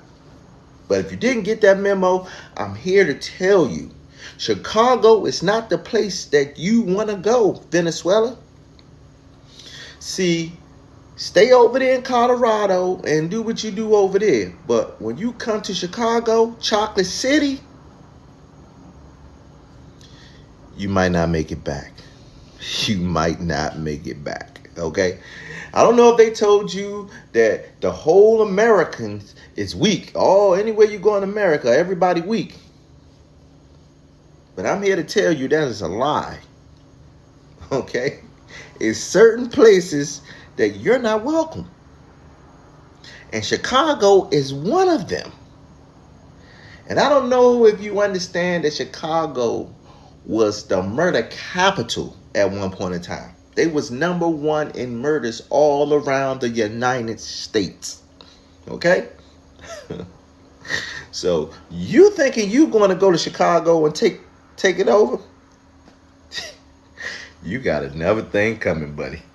Now a migrant is dead after a shooting outside the Gage Park facility. Alderman Ray Lopez confirmed the 28-year-old man died from his injuries. Police say he was on the sidewalk when an unknown car pulled up and someone inside that car fired shots at the man, hitting him in the head. The alderman says the man was the intended target. To all Venezuelans in Chicago, this is the warning. If you ain't on no bullshit, stay neutral. Somebody please translate. Stay neutral. If you know somebody that's in your building on bullshit, don't let them run in that building, and don't let nobody see them run in that building. Because once word get out that that's the building that they in, they gonna chop that bitch down. Okay, so dude was talking about Trendaragua, and I was talking with Rakim about that, and I was asking him if there are being issues with Trendaragua in Chicago, and he told me that no, there wasn't being any real issues. Now maybe there are You see some. any? Huh? Did you see like an influx, like a whole lot of Venezolanos, or were it just Mexican and Puerto Ricans you saw out there? When I went there, I was staying in the part where there are the Puerto Ricans. I didn't see any Venezuelans when I went there. And I asked Rakim about it if there had been any issues with Trandara when he told me no. So what is this man? Is he exaggerating? It could be. It could be. I mean, because there is all this talk about there is gonna be this gang war with the native, with the people, the Black Americans that are already there, and the Venezuelans. Like there is this war stewing up. Like something is about to pop off. Okay, so I got another video to show you. Maybe it's this. I don't know if it's really that serious. Well, let me show you this video, and then this is the last video that I'm done with videos. But let me show you this. I think this is where it's gonna pop off at, or it's popped off already. Wow, mírala.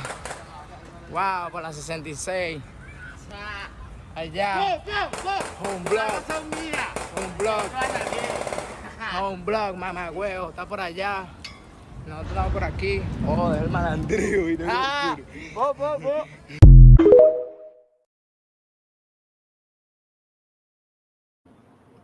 They don't look pressed. That dude sounds Dominican. No, those are Venezuelans. They're not Dominican. They just use mama huevo, but they don't sound pressed. So the video I showed before is them threatening and don't go to O Block, and that's exactly what they did. Yeah, and they're walking around like nothing. Yeah, I have heard about. Even I have heard about O Block. So I don't know if something is really gonna pop off, but. I don't know. There's a lot of Venezuelans. Yeah. No, but that's the thing. That's the thing, because they're making it seem like they're trying to do the same thing that was allegedly happening in Colorado, in Aurora. But it was a situation that had to do with one apartment complex I got the video on that was kind of run down. And yes, I have seen the video that there was this kind of like door video that catches the opposite door, it being broken into, and apparently there was nobody in there.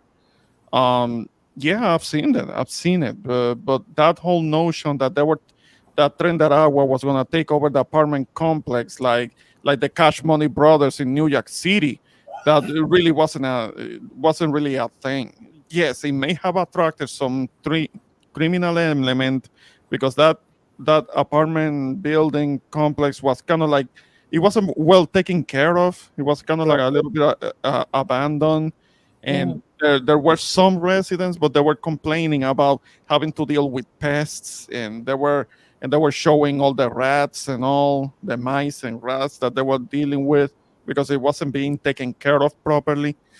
So that was more of a thing, and there were Venezuelans there too, like these are Venezuelans, and that if it was attracting that criminal element, those Venezuelans actually are people that were being affected too. So it's not like how they make it seem like there are all of them are this criminal element, and they're trying to take over the whole building, because it's kind of like too much like in the movies. It wasn't really like that. The police did show up there, and they canvassed the place, and they were making sure that there were kind of like controlling the whole building.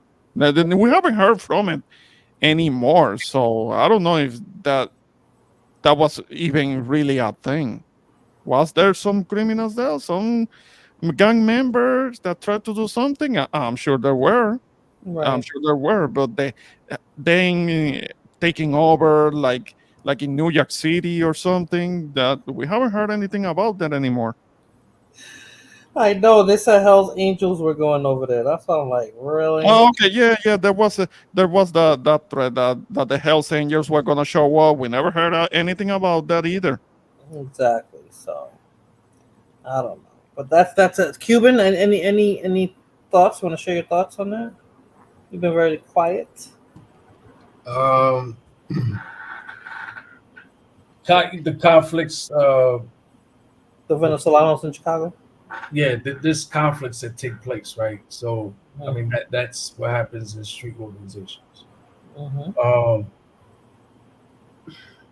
but I think too that a lot of this is just it's uncensored, right? Mhm. Mhm. It's definitely I think propagated, and nowadays the internet is a thing. Right. So people see these things and they begin to think the same way of what they're watching. They Right. buy into the shit.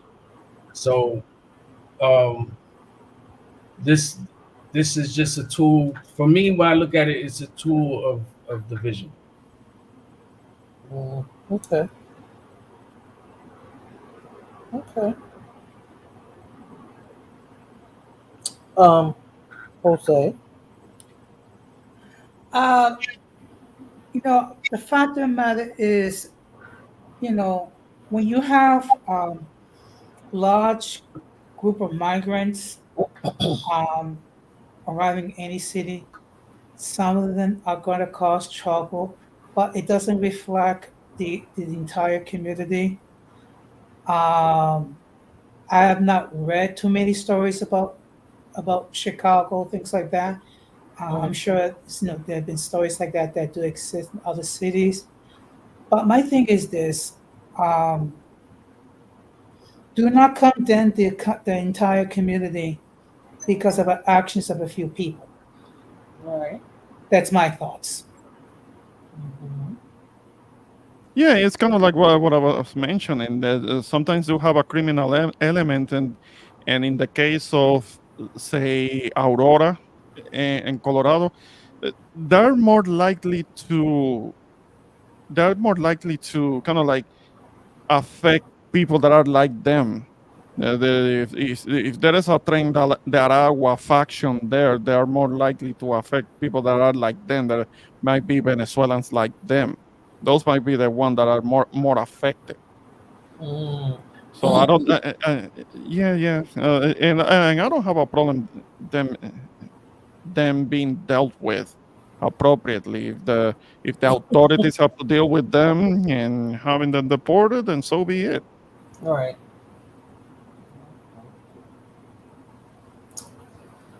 I don't know. No, I think people were bitching about all the Venezuelan stuff, but I was like, they're not just gonna let all these people here and spend all this money for no reason in vain. Like there's a plan behind all of this. I'm almost 99.9% positive.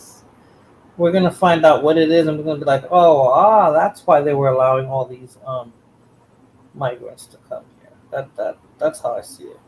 Yeah. There's a plan behind this. They don't just do anything.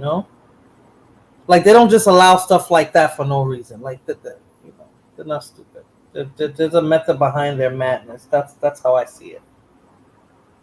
I don't know if that makes sense. To me, Yeah, there's I'll see what you're saying. I'll see what you're saying. It's kind of like an agenda. There's an agenda. That's the word I was looking for. There's an agenda. What that agenda is, I have no clue just yet, but I know there is one. So Mhm. we'll see. You will see. We'll see what happens when it My comes to thoughts that. on that. Hmm. My thoughts, but well, that's all I got. I don't think I got anything else. Yeah. Yeah. Oh, thank you, Michelle. Thank you so much. Have a good night. Am I caught up? Yeah.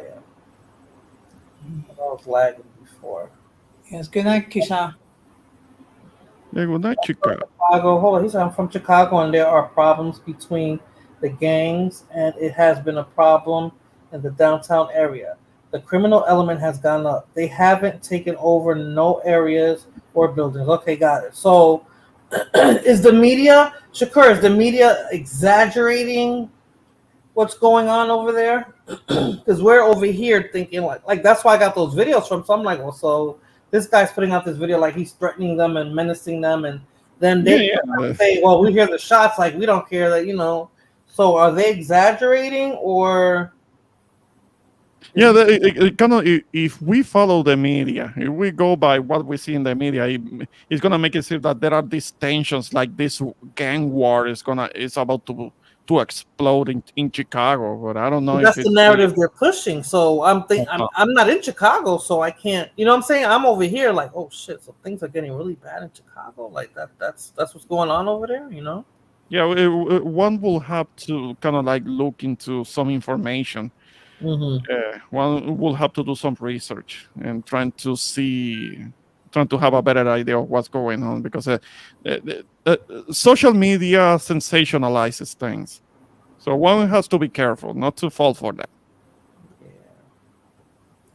If I hear about it enough, I start thinking it's it's true. That's how I get my information, because it's like I don't watch the news really that much anymore, and politics, like I said, is a joke to me. So if I hear enough of it, I'm like, okay. Like with Diddy, I kept hearing what happened with Diddy. Yeah, he got locked up. Then I'm hearing about all this baby oil. Yeah. Why didn't focus on baby oil? Yeah, but the whole thing with Diddy, that was just a matter of time. Too much has been said. Too much has been speculated about him. Too much has been alleged about him for nothing to come out eventually. For real, for real. This whole thing, these charges that he's facing, this something was This is gonna to take pop up. him down, right? This is so he could never see the light of day. Yeah, something was meant to happen eventually, because too much was being alleged. Too much. You and I have been hearing a lot of things about him for years. Oh, You know that. definitely. You know I never that. even thought it was that bad, because I never liked him. He just gave me really bad vibes. I never liked him, but I didn't think that this was the extent of what he all was the doing. way back to the time when, with what happened to Notorious B.I.G. Yes, I always thought he had something to do with that. All the way back then, a lot of fingers were pointing at him. Right. I always thought that, but I didn't think Tupac Shakur. But I definitely thought Biggie, because of how he came out after Biggie died. He's like became the new star. So I'm like, damn, did he have this plan? Yeah, he kind of benefited from that. He released his own album with some of the other artists, and he became the kind of like the rap superstar, and having a lot of success. And he benefited from B.I.G.'s passing. For sure. So yeah, He I became the remember next star. very well. Very well. I'm old enough to remember how a lot of people, a lot of fingers were pointed at him after what happened with B.I.G. Crazy. So eventually, something had to come out, and there is the whole thing with Cassie, which may have happened a while, sometime before, but Cassie kept her mouth shut because she was kind of playing the long game. She knew that eventually she could. But she always looks sad, Ramon. I used to look at her and I was like, she looks miserable. Every time I looked at her, I saw her looking miserable. I never looked at her one time and said, oh my gosh, she looks so happy being with this rich ass man. Like she always looked miserable. So did Kim Porter. She looked miserable too. Yeah. Unfortunately, Kim Porter, I understand that she passed away. Yep. Yeah, but Cassie, at least she ended up getting paid. She did end up getting paid all right. Paid all right. Didn't have to buy her silence, because she could have put him in jail. Yeah, that's true. Any idea how old was she? When she first got with him? No, when she died. She would have been 54, 50. No, she would have been about 54 now. I think she was 52, 53. I think it's been 2 years since she died. I think it's been about 2 years. It's been a minute since she passed away. Yeah. Yeah. So it definitely sad. And he has a baby. He has like a little girl now. Yes, Unfortunately, I think a little Asian girl. Yep, if I'm not mistaken. yeah, he has a little girl now. It's unfortunate because that's the one that's gonna suffer. Yeah. That's the one that's gonna suffer his incarceration. Oh God, hold on, Irby. See, I got an indicator when Irby came on and said beep.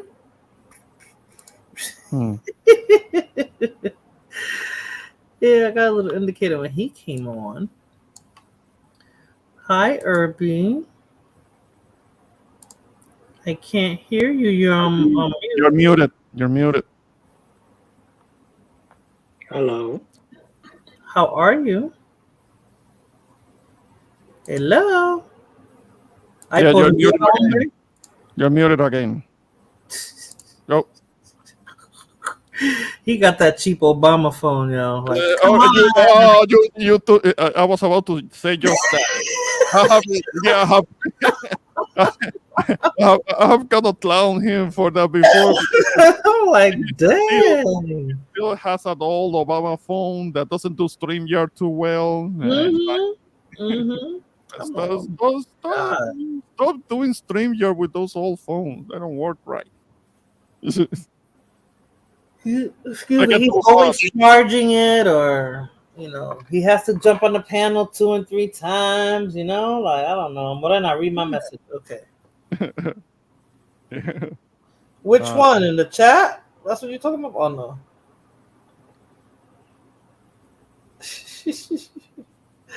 Ay, she's crazy.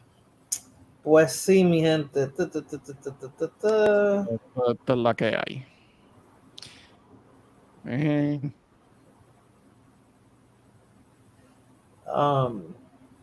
don't know. What else do you guys want to talk about? Did I miss anything? Because the next time I go live, I'm gonna talk about something really. I'm really passionate about it, and most men don't want to talk about it. But I need male participation because. What does that have to do? What's the any clue as to what the team is? No, I don't want to mention it yet. But I need male participation. Yeah, I need male participation. Okay, it's something that you need men's input. For me, yeah, I feel that it would benefit the topic. Yeah. Oh, interesting. Yeah, let me know. I'll be happy to join in. Maybe I'm never prepared, so maybe next week same time. I'm trying to go early, like I want to do it like how you do it, Ramon, like just early, Yeah, it's just that if you start a live stream at 11 p.m., I'm already kind of like, I'm about to lie down. But that's what I do. I'll listen. I'll be laying down and listening to somebody who's streaming. But the thing is that I'll be like, okay, I'm gonna do it. Then I try to prepare stuff, and then I try to do too much. Like I was talking to Fulana earlier, and I was like, why it's taking me so long? Because I'm trying to do too much. I wanted to discuss like 10 topics, and I'm like, this is why I never get it, done on time. And when I do, it's already like almost 12 o'clock my time, Right. Well, I do things a little differently. So what I would do is I will prepare notes. Yeah. On the things I'll talk about. So that way I don't have that problem. And it works well for me. Yeah, you're going on a little later though, Jose. I noticed that. I'm like, wow, Jose's going on a little bit later now. He used to talk about me. I'm coming, Irby, and he used to talk about me. Pause. Hold on. Where's Mr. Irby? All right, how are you? What's up? And there was nothing wrong with my phone. I had somebody else's stream in the back.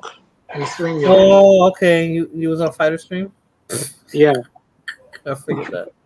And I keep forgetting to look at the private chat. People talk about the private chat. I was like, oh. He said he was leaving. Oh. He said he's gonna go get coffee. Oh. I keep forgetting to look at the private chat. So yeah. Okay. So what's up, Irby? How are you? Yeah, what's going on? What's your take on the topics? Ay, Dios mío. You're muted again. No, he's you not. can hear me. Yeah, I hear you. Yeah. I said, which one, the Diddy or the on the Trump Anything, one? anything, any of the videos. I don't think Diddy's gonna get life in prison. I think he's gonna snitch so he can get, snitch on people. So you can get less time. Yeah, but I don't know who he was snitching.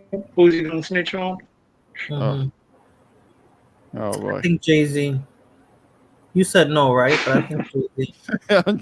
On JC, what is he gonna? I heard they're saying he's worse. They're Oh saying boy. he's worse, supuestamente. So let's see. Well. In one of those it's one of those instances in which he was cheating on Beyonce. I mean, what else did he? Oh, we don't care about the cheating, so I don't know. Mm, I don't all know. right. Well, Lana's back. Yes. hey. Yes, I'm back. This kid will not go to sleep, so I gave up on her. I told you she knows. She's like, "Oh, you trying to go live? Hold up." It's about me, woman. You know how kids are. It's like they know. I agree with Irby that Diddy's going to snitch on somebody that's probably on that list that he has evidence of because he kept everything. Okay. But I think he will do jail time. I think he's Yeah, gonna. but it's gonna have to be like solitary confinement because my understanding is that he can't be in general population because he could be a target. Yes, that's why they have him on a watch.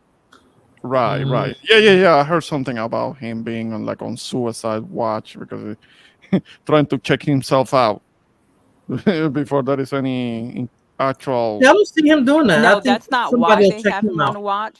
He's not trying to check himself out. People that get put in solitary get put on that watch. Oh, yeah. Well, All right. I hear him whining about it. I heard he's whining about the conditions. He hasn't even been here for like. He hasn't even been there for like what 3 days. He's already whining about the conditions. Well, of course, the guy's used to luxury for so long, and all of a sudden he's gonna be in a cage. Of course, he's gonna complain about something. Mm-hmm. That's not what he's used to. Yeah, but that's rough. That's rough. Because maybe he won't get life, but he's gonna be in it for a minute. So let's see if he actually snitches on somebody. Who's that gonna And you be? know, Now, who you know what's mentioned the Suge most Knight? crazy? You did, Fulana? You mentioned Suge Knight? Suge Knight is already. Because we thought Suge Knight was the real bad guy. I know he's laughing like, ha ha ha, and they thought it was me. The real monster was Diddy, you know? Yeah. Yeah, Well, but that Suge's technically a monster too. Suge he's already But not as bad as what's his name? the streets. So Well, we don't know what Diddy did yet. We just know he liked baby oil and had a lot of sex. But to what capacity? No, we know what Diddy did. What do you mean you don't know what he did, Fulana? We know what he did. But y'all can't see that shit is crazy. Can you just imagine somebody going to the store and just buying a whole bunch of baby oil? That's just crazy. For him, right? Instead of sending them to get cheesecake, you send them to get baby oil. People like that can get pallets delivered and there will be no questions asked. Well, you know what's going to happen? It's going to become a slippery slope before we know it. Mm-hmm. Well, yes, Jose. we'll see. We'll see what happens with that.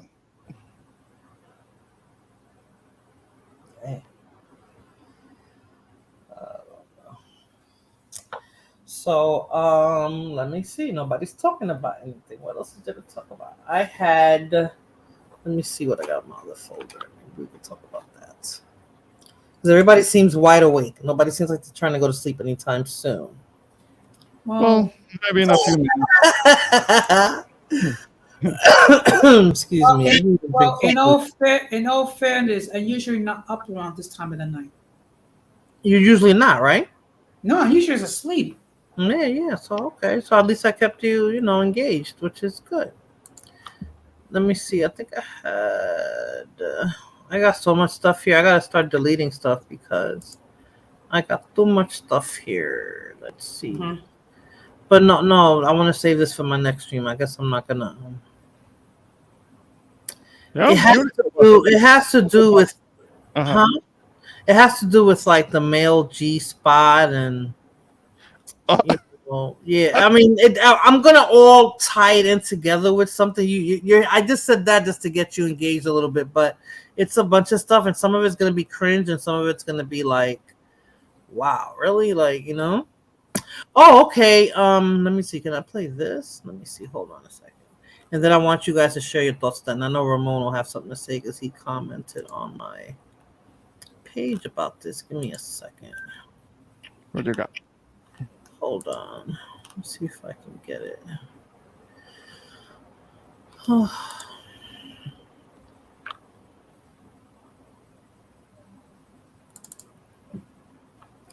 see if I can bring it up. But I appreciate everybody on the panel and everybody in the chat who has hung out with me all this time, and Irby for multitasking. Good job. Because apparently he's still doing it now. He has dirt on the industry, period, and someone may try to take him out. That's what I'm thinking, Shakur. For that's where I'm at. So I see. That's what I see happening. That's why I want to see who else. Don't you see in less than 3 days? El Chapo. Word. How much time did they give R. Kelly? I think R. Kelly's there forever too. If not forever, he'll be really old when he gets out. Because I think he got. I'm sorry. Don't y'all see when since Diddy got arrested, like three CEOs already done stepped down. The CEO of Kevin Lyles. Kevin Lyles. I was gonna say that, Irby, but I was saving it. All right, let me show this video, then you guys can talk about that too. First of all, Allahu Akbar. I've gone through a lot of changes internally, and as a result, my outer world has completely crumbled.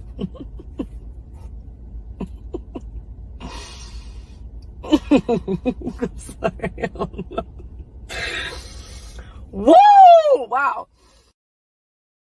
And I don't want a penny more than I'm meant to have because I can do a lot with a little. The facade is fading.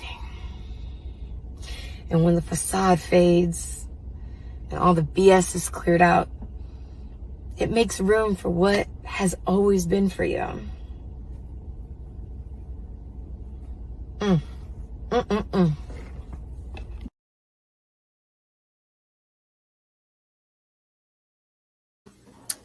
meant to put the one without all the the bells and whistles, but you see it. I cut that. That video was about 4 minutes long. She was saying a lot more, but when she laughed like that in the beginning, I thought she was like losing it. I think she lost it. Yeah, like she had like a semi-mental breakdown, and she decided to record it. That's how I saw it. I don't know, Irby. I don't know. I can't take her seriously. It could be. It could be mental illness. It could be some other shit. I don't know. I just can't take her seriously. I'm just like, this is her next gimmick, or she's bugging out for real, for real. Gimmick. She's It's a definitely gimmick? bugging out. Gimmick. You think she's bugging out for her? Something wrong with her. She's stupid. Because I'm like, dude, what now? She's Muslim now, like, and she's not like just saying, okay, I'm Muslim, I'm gonna practice faith. She's wearing a hijab and all that, Like Krishan, she came out of jail and now she's godly. Girl, bye. Oh, really? Well, no, she's always like was semi-godly or something like that. Please. She's terrible. What do you mean? What did she say, Blood Moon? She just says that she's basically found peace. That's what she's trying to say. And even though it's been a struggle, you know, she's found peace. And It's a struggle because she's not making money. And she also said, which you didn't play, that she could be homeless at any minute because she's not getting all the resources that she was getting before. But she's at peace now, which I guess Allah is going to. I guess she'll be living in her car with Allah at the and her baby. You know, I'm like, well, what's no, the with baby's going to be her? taken away from the father who has the resources. What about Krishan Rock? What's the story with Krishan Rock? I haven't followed her since she got out of jail. I think she's all godly and she's coming out on that Zeus Media again, but this time it's like a godly show. Excuse me, but what about her baby? I feel so Something's bad. definitely wrong with that child. Do you think it was attributed to the To the all the alcohol alcohol. she was drinking? Yeah. Yeah, I think so. That is so sad. Like her first kid has all these issues, and I don't know. And it's her fault. That's the sad part. Who was the Muslim? Brittany Renner. She's the one that that got pregnant from that basketball player. Fighter did a live stream on that Blood Moon, and he was younger than her, so she like got pregnant on purpose, so she can get money out of him. Didn't she get money out of him though? Child She should have gotten some child support, but maybe the child support isn't enough to support that lifestyle that she's trying to have. Oh, So that's when you're getting greedy. So now it's a lifestyle. Like it shouldn't be a lifestyle. It should be enough that she doesn't have to work. yeah, because it's a hustle. It's called a pregnancy hustle. Oh, you know who's the queen of that? You know who's killing it with that? Most likely, I don't know who's that. I don't know her name, but this is I know what you're about to say. What's his name? What's the rapper's name? The one that Lil she had- Bow Wow's baby mother. Yeah, Little Bow Wow's baby mother. She had Little Bow Wow's kid, and who was the second one, Fulana? Future. Future, and now who's the third one?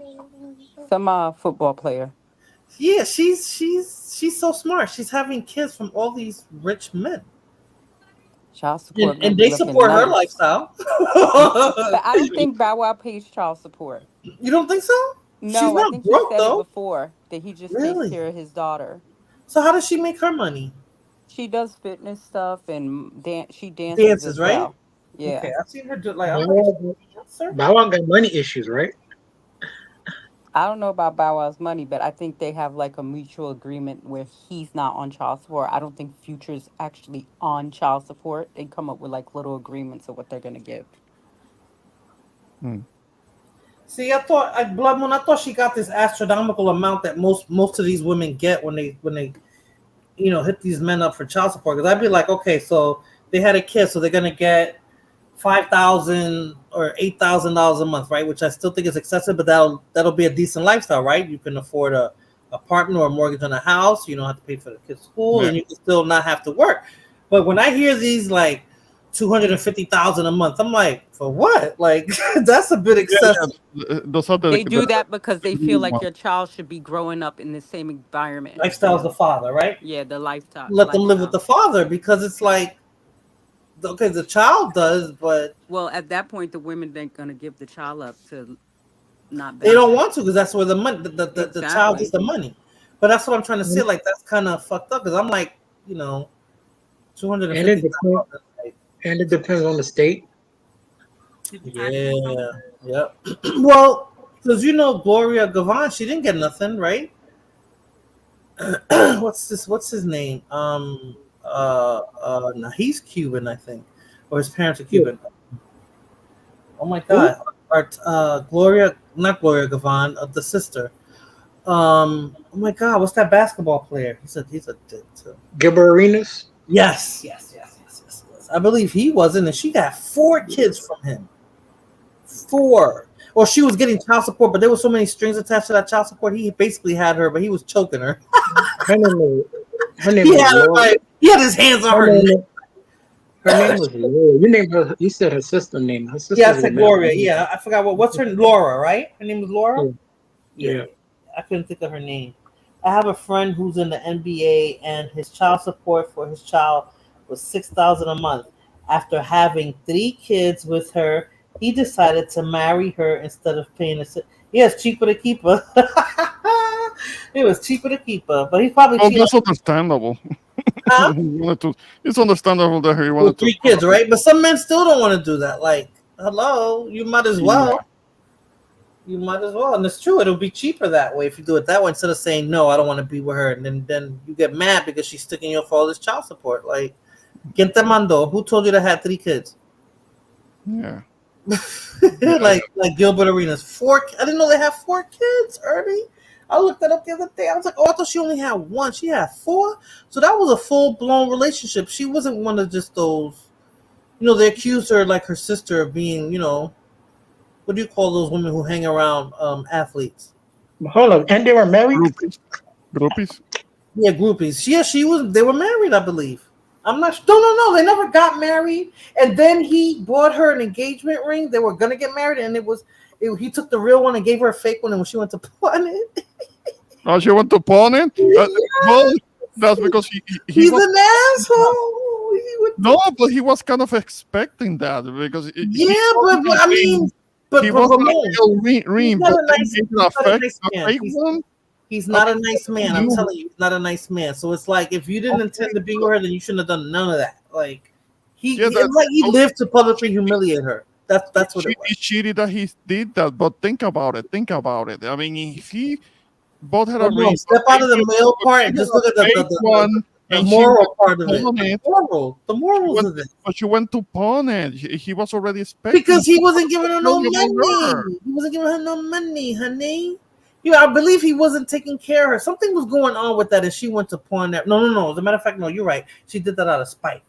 But she did that out of spite. She did do it out of spite. That tells you something about her. She wasn't a saint either. Yeah, but it's like 4 kids. I don't know, man. I earned that shit. Let me go pawn that. You don't want to be with me no more? Let me go pawn that ring. I don't gotta give it back to you. You bought it for me. It's mine. Gilbert Arenas is crazy. He is, right? I mean, he's like a DICK. An engagement ring is not just a gift; it comes with a compromise. Meaning, like it's part of an engagement. It's a gift. It's a gift. If you give it to me, I'm not giving it back to you, Ramon. I'm sorry. No, but there is no legally. A man, if a man gives you an engagement ring and things fall out, and you say no, and you don't want to marry him, he can legally request you to give back the ring. That's something that he can actually sue you for. That's okay, but I mean, I believe you, Jose. I'm just saying. I mean, Ramon, but I'm just saying that's some bullshit. But I'm be the Indian giver. But you know what? I'm gonna look at it. I'm gonna put it in this fashion. Okay. Which is okay. You may fight to keep the ring. The question is, do you really want to keep something of someone that you are no longer romantically involved? I keep jewelry. If it's jewelry, I'm gonna keep it. I don't believe in pawning stuff. If it's jewelry, I'm gonna keep jewelry. You may keep it. Even if we broke up, I'm keeping the ring. Okay. Well, you know what? That's fine. You would keep it. There are some women that would not keep it because because the ring symbolizes something that they had with the individual, and for whatever reason, whether it be his fault, her fault, both their fault, it didn't work out. So what she might do is give it back, but she doesn't want to have any attachments. Yeah. Look, Fulana says she's keeping it. I'm keeping that, especially if we got kids. See? Yeah. That's that. Well, he was with Laura 4 kids later, and I don't know what the situation was, but he wasn't a nice guy, so I'm sure he did something and told her F her and this because he was verbally abusive and mentally abusive. And she probably went to pawn that ring so she can just get the cash. And it was fake. He switched the ring. It was fake. Well, he's right. He's not a nice guy. Well, earlier this year, not because of that, he's just not a nice guy. Considering what she did, I don't blame him for doing that. He's not a nice guy. He's not a nice guy. Some people they deserve what they get. He's not a nice guy, but he was one step ahead of her. Well, Gilbert is an asshole. Gilbert is an asshole. Towards women, Irby. Not that he's like his whole person. Towards women, he's like he doesn't like women. I don't know. He likes them until he doesn't like them anymore. I just don't like his take on sports, but yeah, that too. I don't know the sport aspects of it. I just know him for what she's been going through, and I always thought it was her being the ass. Like until I read up on that story, like. Well, it's him. Well, actually, earlier this year, my ex-wife reached out to me to speak with me. Mm-hmm. And basically, what she wanted to do was apologize for the fact that our marriage ended up in a divorce. And I say, well, you know what? We're both responsible. Okay, we both play a role in why our marriage, and then the divorce. And I never blame her 100% because I was just as guilty as she was.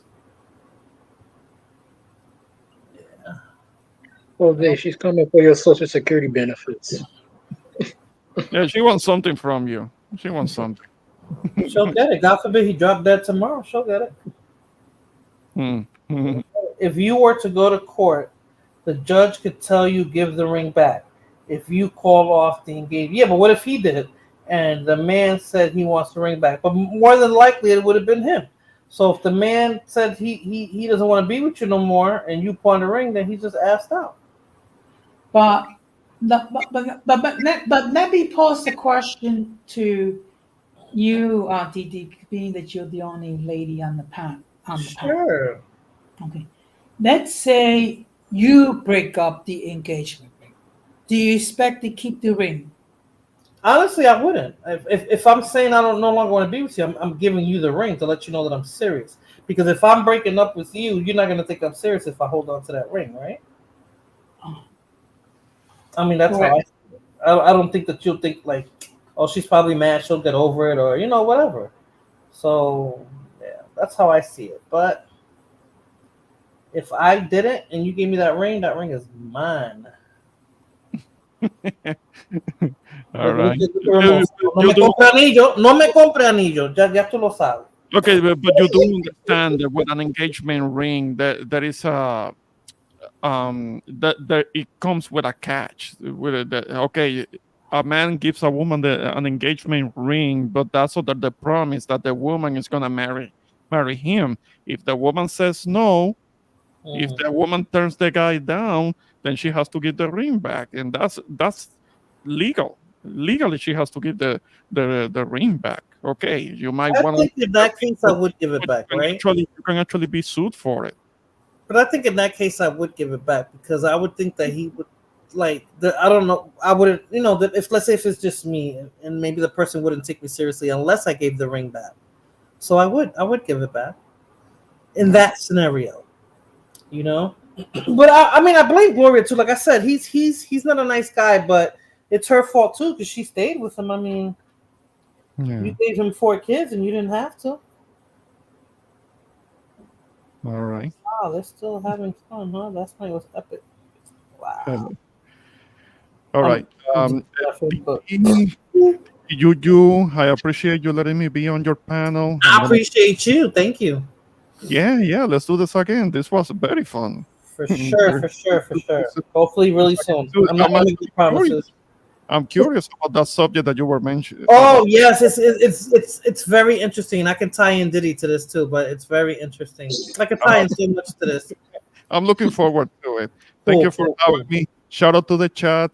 Shout out to Jose and Irby on the panel. Thank you for having me. You guys have a good one. You too. Yes. Thank you for stopping by. Yes. Good night, Ramon. And whatever you do, don't lose your cool. All right. You too. Good night, Ramon. Good night. Shakur says, I'm single, but in this day and age, is it beneficial for men to get married? Or is it more important to have a life partner or a wedding? I'm going to be discussing something similar to that, Shakur. Because, Shakur, I don't know you for sure, but I'm assuming you're not in your 20s or your 30s, right? So if you're not in your 20s or your 30s, I'm going to have this discussion that me and Blood Moon talked about men getting older and then wanting to settle down once they get older. I'm going to have this conversation. It'll be interesting. You were saying something, Jose? I'm sorry. Or Irby? Go ahead. No, I was saying we had this discussion before. Oh, not like this. You're 53. Okay, yeah, okay. And you're not married, right, Shakur? And do you have any children? I mean, I'm sorry if you don't mind me asking. What'd you say, Irby? And we had this discussion before. We did. Yeah, you was actually saying we were talking about how I had to be younger. We did have this. Oh, in the chat, yeah. But this is gonna get a little bit more in depth. And I got a video to show you about that. As a matter of fact, me and Fulano was talking about it. We were going back and forth with it too. We didn't agree on it, but yeah, it's gonna be it's gonna be focused on men. This topic, so. But yeah, Shakur. Hopefully you'll be there. I'm not. I'm gonna try to do it next week, and I'm gonna try to have everything together. Don't laugh, Fulana. I'm gonna try to have everything together. No children. I was married when I was 22. Oh wow. Okay. Oh wow. 22. That's young. That's what probably turned you off to marriage, right, Shakur? That was kind of young. What did she disagree on? What we talked about, Blood Moon. I don't want to spoil it now. I'll tell you in the chat, in the other chat. I'll tell you about that. But we weren't on the same page with regard. Me and you were on the same page, but me and Fulana were not on the same page with regards to that situation. But that's something that's it's definitely for men. I really need men's input on that. Yeah. Can I ask you something? Sure. What'd you say, Edward? Hello? Irby? You're on mute. Oh, my bad. I was going to say I like your avatar, but I like the other one better. That's what happens when you do StreamYard on your Obama phone. Oh, y'all can hear me. Y'all can hear me? Now I can hear you. Yeah, I lost my train of thought. I forgot what I was going to say. You can't be on two panels at the same time, Irby. No, I'm not on nobody's panels. Okay. Here. Here. I'm just I eating. was saying, let me see if I can jog your memory. I was talking about that. It's gonna be really a men's time. I mean, mostly men, because I'm gonna have questions for men because I need men's input on what I want to discuss. Like it, and some things you guys might find cringe, but the other channel not even a fun topic. Okay, but I need you guys' input. Like sometimes it might not be a comfortable conversation, but your inputs are necessary as men. Okay. Hold on a second. Yeah.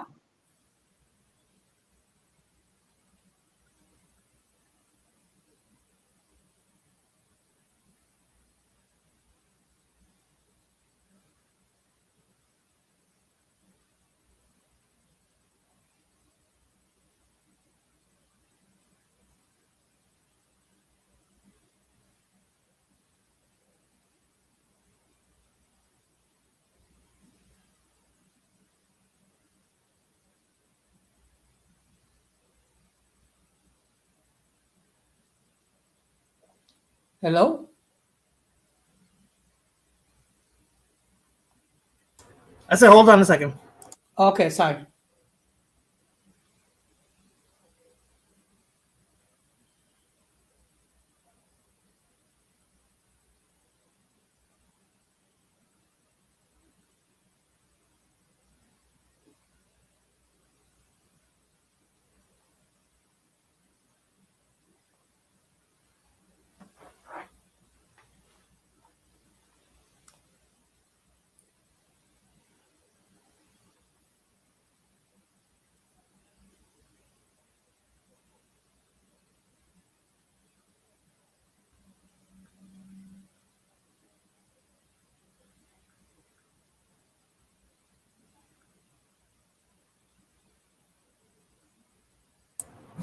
Sorry, people. Hello? Yeah, okay. I'm sorry. What you were saying, Jose? No, I was just checking to see if everything's okay because Oh no, my son walked in and then yeah, I get it. And he walks in with his cell phone and blah, blah, and I'm like, I'm live. He's a kid. Who? Irby's a kid? What happened? What did I miss? Hold on. Yeah, my thing wasn't mute. Y'all heard something in the background? Well, you always have children around you, Irby. Nah, that's you're making me think you got kids and you just blame it on this imaginary sister. I'm for real. That's my nieces. Mm-hmm. Are you sure? Irby's like that chick the fighter had on his panel. She was talking all that crap. I was like, yo, she is young And her mother came in and she tried to get her mother to come on the camera. If you don't get offline now, whatever she was saying, if you don't get offline now, I'm gonna beat that ass. Oh, I gotta go by. What adult does that? That was so funny. When I say adult, I mean like, in their 20s. Maybe she was like 18, 19. But yeah, so I'm gonna tell you about it later, Blood Moon, but I want you guys' input. Okay. Well, I'm way past I way past the 20s. Yeah, I'm kind of way past that too. Well, I'll be 62 next month. Oh wow. Congratulations. Thanks. And I say that because, Jose, I don't want you to look at getting older as a bad thing. Getting old, that's life. That's, you know what I'm saying? Nobody wants to die in their 20s and their 30s to say, oh no, I'm not gonna get old. That's a part of life, and you're not gonna be senile. Mm-hmm. You'll be fine. Maybe you don't want to live to be 106 because my stepfather's mother said, when this is before everything started going, I think she was like 102 or 3, and she was like, God doesn't love me because she's still alive. Well, and I was like, isn't that something to say? Like, why would she say that? But I get it. You know what? This is my thing. I'm doing everything I can to make sure that my golden years are relatively stress-free and health-wise and things of that nature. One thing I know I'm going to do when I retire, I plan to do some traveling. That's what I'm saying. Like, that's what I'm going to look forward to. That's why I want to retire as soon as I can, so I can like travel. And I want to be young enough to be able to do it. Like, when you retire, you're retiring soon, right, Jose? It might be as early as next year. That's what I'm saying. And so technically, even though you're older, but you're young enough to still travel and enjoy it and not be like, oh, you got to be pushed around in a wheelchair, or, you can't see nothing, or, you need a permanent nurse with you. You'll be able to enjoy your trips. Yeah. That's what I mean. Like, and hopefully you'll have a partner to do it with, and that's ideal, right? Yes. Well, one thing that's on my bucket list, I want to go to Spain, and I want to go to the UK once I'm retired. Yeah, I want to go to the UK as well. Spain, I had an opportunity with my grandmother, and I was like, now, but I think I'm kind of glad because I was younger. Maybe now I would appreciate Spain more than when she wanted me to go with her. So I was pretty young. But yeah, that's a bucket list trip. I want to go to Bora Bora too. I think it's Bora Bora. Don't forget, you need to come down. You need to come take a trip down here too. Boy, that's not a bucket list trip. That's a when I get to it trip. No. You gotta come down here. You got Fulana gotta be right there with you too. Fulana been down there so many times. She's probably be like, I'm not going. She's been there too many times already. But yeah. So I think I'm gonna shut it down, people, because I really don't have anything else to talk about, and you guys ain't talking about nothing. So, well, I mean, look, I think this is, like I said, this is like, I think this is the longest that you've been on, right? Yeah. I appreciate that, Jose. I appreciate it. No, it's okay. But you know something? Mm-hmm. You know what? I'm not gonna mention it because people are gonna get upset because I'm talking about my channel. Oh, go ahead, promote it. Go promote your channel, and you can put your link in the chat too. Okay. Actually, you know what? For those who want to have serious discussion about everyday issues that no one talks about, you please check out Uncommon Sense with Jose Negron. And I do go live at least 3 times a week. And I'll be live on Monday. I think at 10 o'clock. Cool beans. Irby, you want to promote your channel? You got jokes, huh? No, but you said you were. I mean, come on, let's keep it real. He still gets on with his Obama phone, so. Oh, that's right. He wouldn't even be able to get through it. It'll be a struggle stream for real, huh? Yeah, I got jokes now. Yeah, I got jokes. You tried to tell me I had a struggle stream, buddy. I don't think so. Yeah. Those who live in glass houses shouldn't throw rocks. Thank you, Jose. Thank you. So yeah, I'm just gonna shut it down, and I get to shut it down kind of early, right? Because usually I'll start around this time, and then I'll be on for hours. Yeah. This was a decent, and oh my god, I've been on for 4 hours. Okay, yeah, definitely too long. Well, actually, I did a stream that lasted almost 5 hours.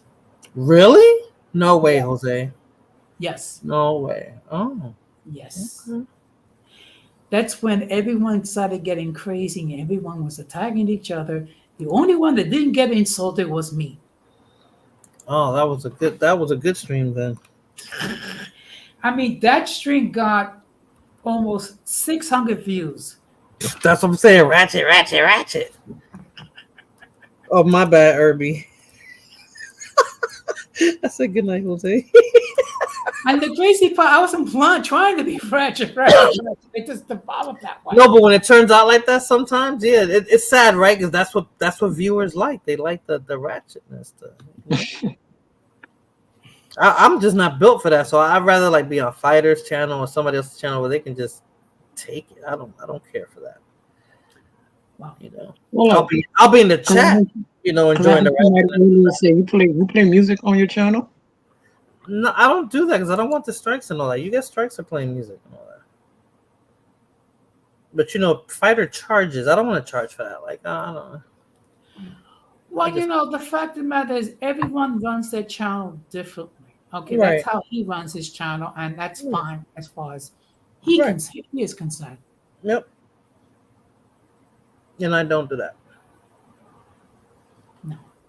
And do you do that, Jose? Can we pay you? No, for I don't. Oh. No, I don't. Okay. I just encourage people to express their point of view, and I don't censor. Okay. Yep. So I shall bid adieu.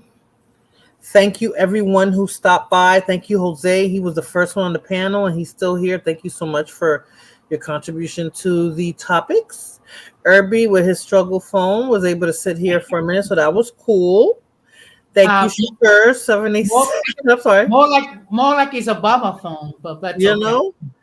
Thank you, Blood Moon, for stopping by. Alim, Fulana, Shakur, E. Thank you so much, and he supported the channel. Daniel, Roy Chess, IBM. Who else am I missing? Sundown, Daniel Berry, Cuban. And I think that's everybody. And if I forgot anybody, I'm sorry. Oh, Delta One. And if I forgot anybody else, I do apologize. But thank you so much for stopping by. Radical Latino. And I guess that's it. Oh, can I ask something before we go? Of course. You're gonna mod me and give me a wrench? Huh? You're gonna mod me and give me a wrench? I'm gonna have to think about that one. You know, I have to know you for at least 365 days. You know me more than 365. No, I don't. Yes. I do? I gotta go back and check. I gotta check Jose's stream, but I'll go back and check. Let's see how far back that Oh, you're talking about on your channel. Oh. 365, and I don't go on that often either. Everybody in this chat I've known for at least 3 years already. But you know something? I have never received a wrench from Radical Latino, and I've been on the stream for like Really? a good 2-3 years. And even Jose was telling me here too, Irby, right? Jose, you got it recently, didn't you? You was like, I still don't have a wrench on your channel. I was like, huh? Remember? Yeah, but you know, look, this is how It's soon come, Irby. Soon come. Can you please tell Blood Moon why she ain't talking to me? Why she can't even say hi to me when I say hi back? Really? I hate when people do that, Irby. She really Blood Moon, you do that? I hate when people do that. Like if I go out, you know, I was brought up in manners, right? So if I say hello to you, I expect you to say it back. You know, and if you the first time you miss it, okay, fine. The second time, the third time, like F you. I'm not saying hello to you no more. I don't know what I did. I don't know what I did. Don't even worry about it. Just ignore her. Me either. He always allowed idiots to time me out. Really? Blood Moon. Oh, you guys talking about Radical. I'm like, who are they? Oh, Radical. Yep. You know, it is what it is. I mean, Blood Moon doesn't like interacting with children or young men who behave like chamaquitos. Irby? well, actually, I refer to them as the circus because they act like a bunch of clowns. Yeah. Or I call them the mentally and intellectually challenged. Makes sense. But yeah, no biggie. But you know, it's just rude, and there's no need to be rude. Yeah, It's I just, know that Blood Moon doesn't want to talk to me. That's good though. That's cool, oh, Blood Moon. I didn't even realize that. I didn't even notice that. But okay. Well, Don't you worry know, about it. Everybody's not gonna like you, Irby. I mean, it's just something that happens, and I've noticed it too. So I'll just ignore people. My ignore game is strong. I just ignore them. well, If you want to be rude, and I'm not rude, I didn't do nothing to you. Then F you. But it's about art. She has an issue because it's about art. That art thing. Oh, that's right. Because you took art side, right? Because you like art. Choke. Irby, where's she been at though? Have you seen her around? Nah. Okay, I haven't. Well, I only know from Fiverr's channel, but I haven't seen her around. But whatchamacallit? Yeah, don't worry about that, Irby. You know, everybody's not gonna like you. It just is what it is. Even and you didn't do anything, right? It happens. It happens. you know what, Irby, just don't stress about the people that are not cool with you. Just keep Correct. on. Correct. Just ignore them. Just Yeah. ignore them. People are not always cool with me, and that's perfectly fine. Yeah. But on that note, thank you very much. Thank And you, I'm gonna Jose. bid you all a good night and be Good night. safe out there. Good night. Good night. Thank Peace. you. Peace. Bye, Irby. Get out. So, everyone, thank you so much for stopping by. It's been real, and I hope to see you guys really soon. I know I come on once every couple of months now, but I'm going to try to come on again sooner. So, thank you so much. Have a good evening, everyone. Bye-bye.